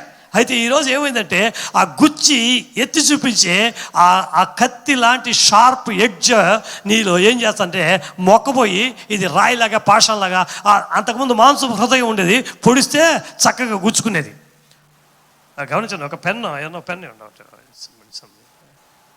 గమనించండి, ఈ పెన్ను ఉంది, ఎవరిని పొడిస్తే ఏమవుతుంది? నొప్పిగా ఉంటుంది, అవునా కదా? ఒక చర్మం మీద పొడిస్తే ఏముంటుంది? ఈ టిప్ ఆఫ్ దిస్ నిబ్బుని చూసారా, ఇది పొడిస్తే ఏమవుతుంది? గుచ్చుకుంటుంది. అలా కాకుండా ఈ గుచ్చుకునేది, ఈ పొడిచేది గుచ్చుకున్నప్పుడు అబ్బా అంటాం. వాక్యం ఆరంభ దినాల్లో మళ్ళీ ఏం చేస్తుంది? పొడుస్తుంది. పొడిచినప్పుడు అబ్బా అని సరి చేసుకుంటాం. కొన్ని రోజులకి ఇది ఏమవుతుందంటే భక్తి ఎక్కువైపోయి, భక్తిలో ముదిరిపోయి, మంచి ప్రావీణ్యత సీనియర్ బిలీవర్స్ అయిపోయిన తర్వాత ఇది మొక్కపోతుంది. ఇదేమవుతుంది? రాయిగా మారుతుంది. ఇది రాయిగా మారిన తర్వాత ఈ పెన్నేమో ఎప్పట్లాగా వాక్యం వచ్చి పొడుస్తూనే ఉంటుంది. కానీ ఇది ఏమైపోయింది? ఇప్పుడు ఇది మొద్దు బారిపోయింది, బండ బారిపోయింది అని చెప్పాలి. మొద్దు బారిపోయింది కూడా తప్పేమో. ఇదేమైంది? బండ బారిపోయింది. ఇప్పుడు పెన్ను వచ్చి పొడుస్తోంది. ఏమవుతుంది దీనికే? ఇప్పుడు ఎవరికి నొప్పి? ఇప్పుడు పెన్నుకే నొప్పి. ఇప్పుడు ఈరోజు ఏమైంది?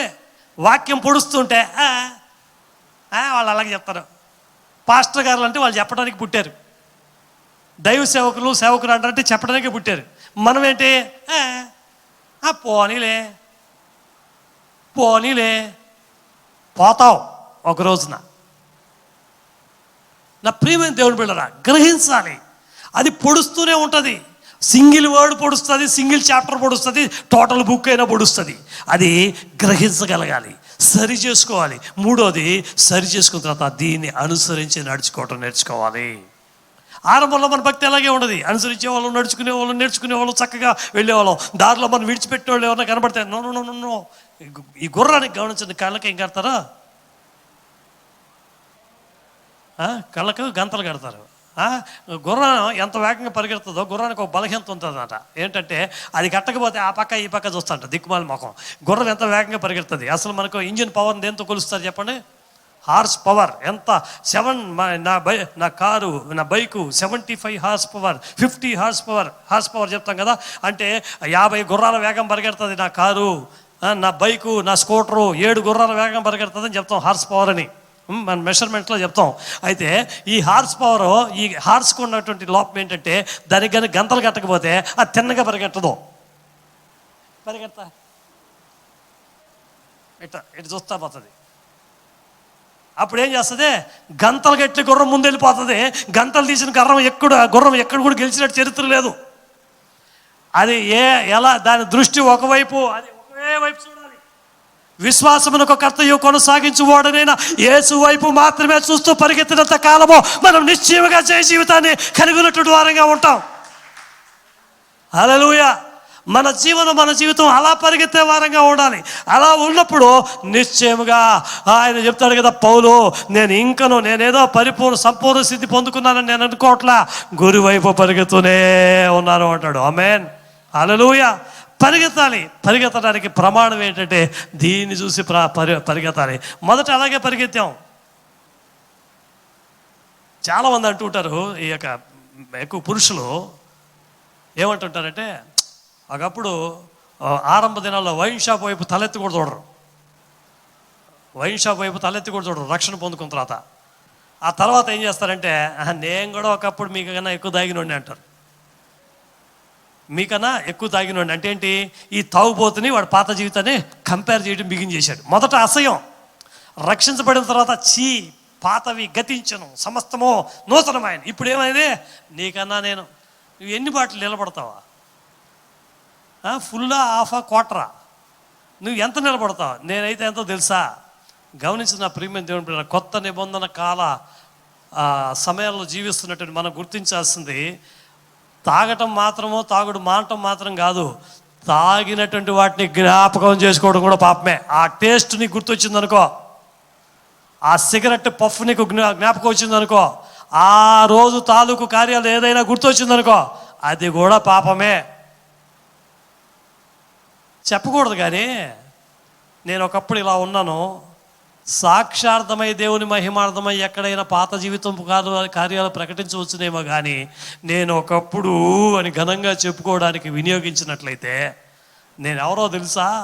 అన్నట్లుగా మన జీవితం ఉందంటే ఏంటంటే కొంచెం కొంచెంగా పాత ఆనవాళ్ళు, కొంచెం కొంచెంగా పాత కార్యాలు నిన్ను ఆవహిస్తున్నాయి. ఆరంభంలో అంతా వద్దా పరిగెత్తేవాడివి, వద్దనుకునేవాడివి, అలాంటి వాళ్ళని చూసేవాడివి కాదు, చూసేదానివి కాదు, అలాంటి మాటలు మాట్లాడేవాడివి కాదు. ఇప్పుడు ఏమైంది? ఖాళీగా ఉంటున్నామా? 3 నెలలు చర్చి లేదా, 3 నెలలు ఆరాధన లేదా, ఏదో ఖాళీ వస్తే ఆన్లైన్లో ఆన్ చేసామనుకో, కొంత ఏది నెట్వర్క్ ఉందనుకో, ఏదో చూస్తాం. మీరు గమనించండి, నేను క్లియర్గా చెప్తానండి. మనకు అవకాశం లేకుండా ఈరోజు డిజిటల్ సిస్టమ్ని మనం వినియోగించుకొని చూస్తున్నాం. కానీ మీ అంతరాత్మను పెట్టుకుని చెప్పండి, ఇక్కడ ఉన్నటువంటి అనుభవాల్లో మీరు ఆత్మీయంగా మీ వెళ్ళవద్దున్నారా? ఇక్కడ ఆరాధనలు వీక్షించినట్టుగా, ఇక్కడ ఆరాధనలు మీరు గడిపినట్లుగా, ఇక్కడ ఆరాధనలో మీకు ఉన్నటువంటి శ్రద్ధాశక్తులు మీరు ఇంటి వద్ద ఈ ఫోన్ల ద్వారా, లేకపోతే టీవీల ద్వారా, లేక సిస్టమ్ ముందు కూర్చున్నటువంటి వారు అలా హ్యాపీగా ఉన్నారా? మీ ఫోన్లో మధ్యలో కాల్ వస్తుంది, ఈ మెసేజ్ ట్వింగ్ ట్వింగ్ అని మెసేజ్ వస్తుంది, వాట్సాప్ మెసేజ్ వస్తుంది. ఒకవేళ మీరు ఫ్లైట్ మోడ్లో పెట్టుకుని, ఒకవేళ మీరు ఆరాధనకు అంతరాయము కలగకుండా ఉన్నప్పటికీ కూడా వాట్సాప్ మెసేజ్కి మాత్రం వస్తుంది. అప్పుడు ఏమవుతుంది? ఆరాధన ఒక 10 సెకండ్లో 20 సెకండ్లో ఇంటరప్ట్ అవుతుంది. కాల్ వస్తుంది, లేస్తాం, అప్పుడే ఫ్రీ ఆఫర్ల గురించి పంపిస్తాడు ఒకడు. 5 మాస్కులు కొంటే 7 మాస్కులు ఫ్రీ, ఏదో వస్తుంది కరోనాకు సంబంధించింది. అప్పుడే ఒక కేసు వచ్చింది అంటారు. ఈ కంటోన్మెంట్ ఏరియాగా ఏం చేస్తావు నువ్వు ఆరాధన చూసేటప్పుడు దాని గురించి తెలుసుకొని, అప్పుడు ఆసక్తి డిస్టర్బ్ అవుతుందా, డీవియేట్ అవుతుందా లేదా చెప్పండి. మనం ఇక్కడ కూర్చున్నప్పుడే నిద్రపోయే గొప్ప వాళ్ళు ఉన్నారు. అలాంటిది ఇంటి దగ్గర మనం నిద్రపోమని ఏం గ్యారంటీ చెప్పండి? అసలు చూస్తున్నామని ఏం గ్యారంటీ? నాకు తెలుసు ఎంతమంది మీరు చూస్తున్నారు, ఎంతమంది మీరు వీక్షించగలుగుతున్నారో. ఒకవేళ చూసినా గమనించండి, మొదట నేను ఎప్పుడు గమనిస్తుంటాను, ఆరాధన బిగిన్ అయినప్పుడు వాచింగ్ లిస్ట్ ఎంత ఉంటుంది, ఆరాధన పూర్తవగానే దానికి 4 రెట్లు పెరిగిపోయి ఉంటుంది. అది ఏంటంటే ఒకసారి ఆన్ చేస్తే అందరు లిస్టులోకి వెళ్ళిపోతారు. మనం చూసినట్టు తెలియాలి కదా, ఎవరు ఎంతసేపు చూశారు, ఎవరు చూడలేదు అంతా కూడా ఇక్కడ సిస్టంలో తెలుసుకునే అవకాశాలు ఉంటాయి. గమనించండి, చూసామో చూడలేదు అన్నది దాని గురించి నేను మాట్లాడలా. మనం అక్కడ డిస్టర్బ్ అవుతున్నాం. ఆలయానికి రావటం ఒకప్పుడు హెచ్చరికలు చేస్తూ దేవుడు వారం 3 రోజులకి 4 రోజులకి ఎన్నో విషయాలు నేర్పించేవాడు. ఇప్పుడు అలా లేకుండా ఇంటి పట్టున ఉంటున్నాం.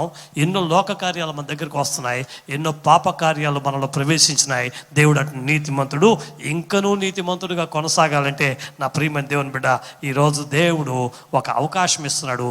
మనం ఏమవ్వాలి? ఆ నీతిమంతుడుగా, ఇంకనూ నీతిమంతుడుగా ముందుకు కొనసాగటానికి పరిశుద్ధులుగా మారాలి, ఇంకనూ పరిశుద్ధులుగా మారాలి. పరిశుద్ధుడు ఇంకనూ పరిశుద్ధుడిగా మారాలి. ఇంకనూ పరిశుద్ధుడిగా మారాలంటే మొదటిగా నిన్ను నువ్వు పరిశోధించుకోవాలి, రెండోది సరి చేసుకోవాలి, మూడోదిగా కొత్త జీవితం ప్రారంభించాలి. హల్లెలూయా. యోబు 27వ అధ్యాయం 5వ వచనం చదువుకుని ముగించుకుందాం. యోబు గ్రంథం 27వ అధ్యాయం 5వ వచనము చదువుకుని ముగించుకుందాం. మీరు చెప్పినది న్యాయమని నేనే మాత్రమును ఒప్పుకొనను. మరణమగు వరకు నేనెంత మాత్రమును యథార్థతను విడువను. నా నీతిని విడువక గట్టిగా పట్టుకొందును. నా ప్రవర్తన అంతటి విషయములో నా హృదయము నన్ను నిందింపదు. ఇది ఒక క్రైస్తవ జీవితంలో నూతన ప్రారంభం. అంటే ఈరోజు ఈ నూతన ప్రారంభం నీకు ఉండాలి. నువ్వు తప్పావు నిజమే, నువ్వు పొరపాటు చేసావు నిజమే, అది నువ్వు గ్రహించావు నిజమే, ఈరోజు సరి చేసుకోవాలన్నది నిజమైతే దేవుడు దానిని పరిహరించి దానిలో నుంచి నిన్ను విడిపించి నీ పట్ల దేవుడు కలిగి ఉన్న ప్రతి ప్రణాళికను, ప్రతి సదుద్దేశమును, దేవుడు నీ పట్ల చేయనుద్దేశించిన ప్రతి కార్యమును దేవుడు పునఃప్రారంభించి నిన్ను నూతన మార్గములో ఆయన ఉద్దేశించిన ఆ చోటునకు నిన్ను తీసుకువెళ్ళటం నిశ్చయం. పదే జారి పడి క్షమించమని అడగటం కాదు, ఒక కొత్త జీవితం.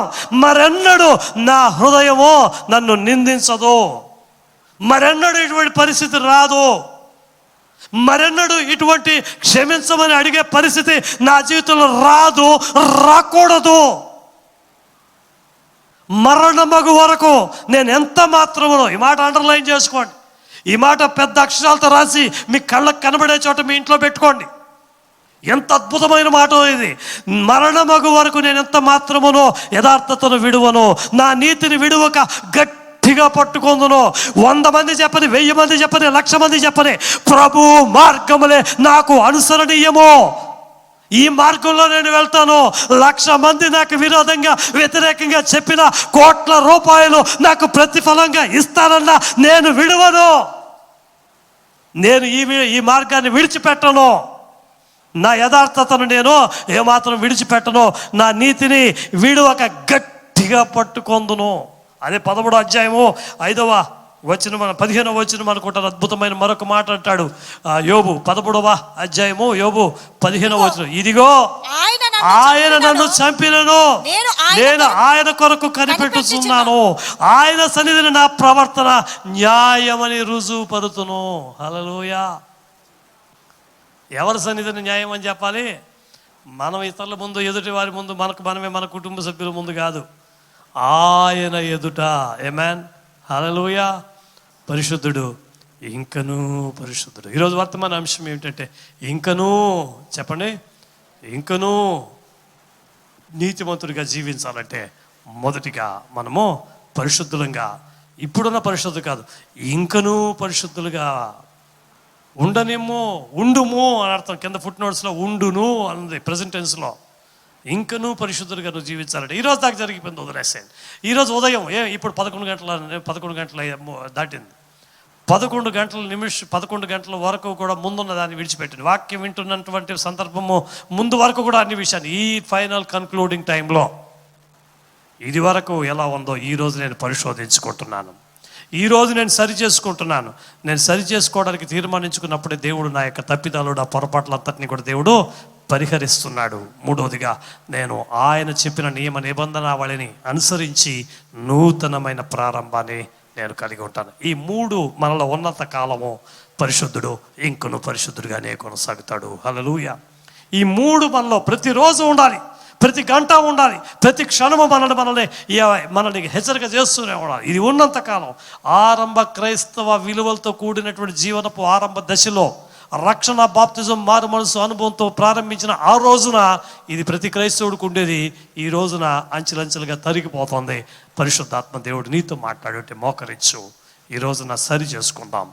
ఇంకను నీతిమంతులుగా జీవించడానికి, పరిశుద్ధుడు ఇంకను పరిశుద్ధుడిగా ముందుకు సాగటానికి మొదటిగా హృదయాన్ని పరిశోధించుకుని, తర్వాత సరి చేసుకుని నూతన ప్రారంభంతో ముందుకు సాగవలసినటువంటి వారమైన. ద్వేషం ఉంది, కోపం ఉంది, అసూయ ఉంది, ఇలా అనుకున్నాను, అలా అనుకున్నాను అని చెప్పుకుంటే సరిపోదు. దాన్ని విడిచిపెట్టడానికి, కొత్త జీవితం ప్రారంభించడానికి ప్రభు యొక్క ప్రేమ నీకు ఉండాలి. ఒక మాటలో చెప్పాలంటే, నీవు ఎవరినైతే ద్వేషించావో వాళ్ళని క్షమించడంతో ఆగిపోకూడదు. ఆ ద్వేషించిన వారిని ప్రేమించే మనసును కలిగి ఉండాలి. అదే ప్రభుతో కొనసాగటువంటి అర్థం. హల్లెలూయా. ఏదైనా ఒక కార్యం నీలో ఉన్నటువంటి లోటును గుర్తిస్తే సరిపోదు. ఆ గుర్తించినటువంటి వాటిని పూర్తిగా విడిచిపెట్టి కొత్త ప్రారంభంలో ముందుకు సాగే అనుభవాలు మనం కలిగి ఉండాలి. ఇలా అనేక విషయాలు చెప్పుకుంటూ వాళ్ళకి సమయం అయిపోయింది కాబట్టి నేను ముగిస్తున్నాను. ప్రార్థన చేసుకుందాం. పరిశుద్ధ దేవుడు సన్నిధిలో ఈరోజు ఒప్పుకుందాం. పాస్టర్ గారు ప్రార్థన నడిపించాను.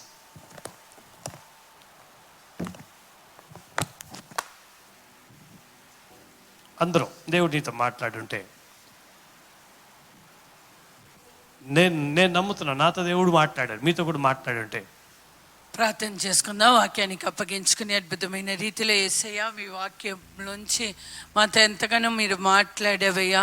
నీతివంతులు ఇంకా నీతివంతులుగాను, పరిశుద్ధులు ఇంకా పరిశుద్ధంగాను జీవించాలి అనే మాట నుంచి ప్రకటన గ్రంథం 22:11 వాక్యాన్ని అయ్యా ఈరోజు ధ్యానించడానికి, దాంట్లో ఉన్న సత్యాన్ని గ్రహించడానికి మాకు ఇచ్చిన గొప్ప అవకాశాన్ని బట్టి మీకు స్తోత్రాలయ్యా. అయ్యా వాక్యానికి అప్పగించుకుని ఇదిగో ప్రార్థిస్తున్న మమ్మల్ని అది మిక్కిలిగా ప్రేమించ మా ప్రియ పరలోకపు తండ్రి. అయ్యా ఇదిగో ఈ పరిశుద్ధ ఆరాధన రోజు ఉదయం నుంచి ఇప్పుడు వరకు ఎంతగానో యేసయ్యా మీ సన్నిధి ప్రసన్నత మా మధ్యలో ఉంచి మమ్మల్ని నడిపించావు. మీ దాసుని నిలబెట్టుకొని అయ్యా మాతో మీరు సూటిగా మాట్లాడి ఉన్నావయ్యా. పరిశుద్ధులు ఇంకా పరిశుద్ధవంతులుగా ఉండాలి అని అయ్యా మేము ఆశపడుతున్నాం, కోరుకుంటున్నాం. యేసయ్యా ఇంకా మీకు ఇష్టమైన రీతిలో ఇంకా పరిశుద్ధంగా జీవించడానికి మేము ఏమి చెయ్యాలో మరి ఒక్కసారి మాతో మీరు మాట్లాడవేసయ్యా. మీకు స్తోత్రాలు చెల్లించుకుంటున్నా. మీరు పరిశుద్ధుడు కనుక అయ్యా మేము అట్టి రీతిలో జీవించాలని, అయ్యా మేము మీ వలే ఉండాలని అయ్యా మేము ఆశ కలిగి ఉన్నాం. యేసయ్య మీకు స్తోత్రాలు. అటు పరిశుద్ధమైన జీవితం జీవించాలంటే ఏమి చేయాలో మాతో మీరు మాట్లాడవేసయ్యా. మా హృదయాన్ని పరిశుద్ధించాలి అన్నావయ్యా. హృదయ అంతరంగం ఎరిగిన దేవుడు యేసయ్యా. అయ్యా ఇదిగో వ్యాధితో నిండిన మా హృదయాన్ని యేసే మీ వాక్యం ద్వారా శుద్ధీకరించుకొని మీ వాక్యపు వెలుగులో మా హృదయ ఆలోచనని, మా హృదయంలో ఉన్న కార్యాలని మేము తెలుసుకొని గ్రహించడానికి, అయ్యా ఇదిగో తెలుసుకున్న గ్రహించినట్టి కార్యాన్ని మేము సరి చేసుకోవడానికి మాత్రమే కాకుండా ఒక నూతన ఆరంభం యేసయ్య, ఒక న్యూ బిగినింగ్ మా చెయ్యాలని ఆశ కలిగి యేసయ్య, ఒక నూతన జీవితం జీవించేటి అనుభవం మా ప్రతి ఒక్కరికి దయచి. అయ్యా ఇదిగో మా దృష్టిలో ఒకవేళ అది చిన్నది అనుకుంటున్నాం, అయ్యా మీకు స్తోత్రాలు. కొలమాను మీ వాక్యం నుంచి మీలోంచి యేసే మేము పరిశోధించాలని మాట్లాడవేసయ్యా.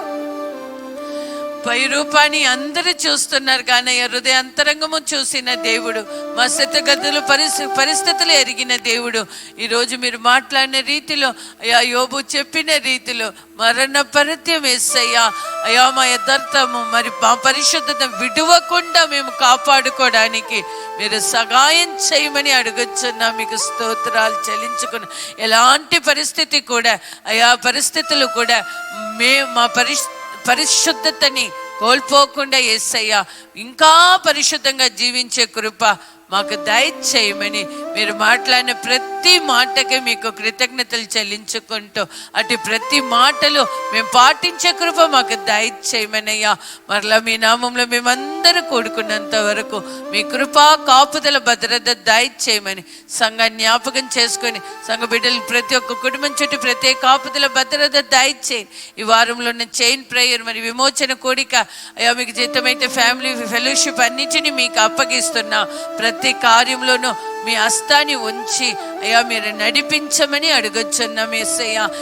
మా పట్టణాన్ని జ్ఞాపకం చేసుకోండి, మీ రక్తం ద్వారా శుద్ధీకరించి ప్రతి వైరస్ నుంచి అది త్వరలో అయ్యా విడిపించమని అడుగుచున్నామయ్యా. అయ్యా అన్ని మామూలుగా అయ్యి మీ సన్నిధికి మేమందరూ వచ్చి కలుసుకొని మిమ్మల్ని స్తుతించి ఆరాధించే కృప మాకు దయచేయమని, బలహీనంగాను బాధతోనే ఉన్న బిడ్డల్ని ముట్టి స్వస్థపరచండి, అద్భుత స్వస్థత దయచేయమని అడుగుచున్నా. అయ్యా డెలివరీకి సమీపంగా ఉన్న నీలిమ జ్ఞాపకం చేసుకొని, ప్రశాంతి జ్ఞాపకం చేసుకొని మీ రక్త కోట్ల దాచుకొని బిడ్డలను అవమాసం మోసి మంచి బిడ్డలు కనేంత వరకు మీ కృపగలస్తం తోడుగా ఉంచమని, మరలా మీ నామంలో కలుసుకున్నంత వరకు మీ కృప కాపుదల భద్రత మాకు దయచేయమని యేసయ్య నామములో అడిగి వేడుకొంచున్నాము తండ్రి.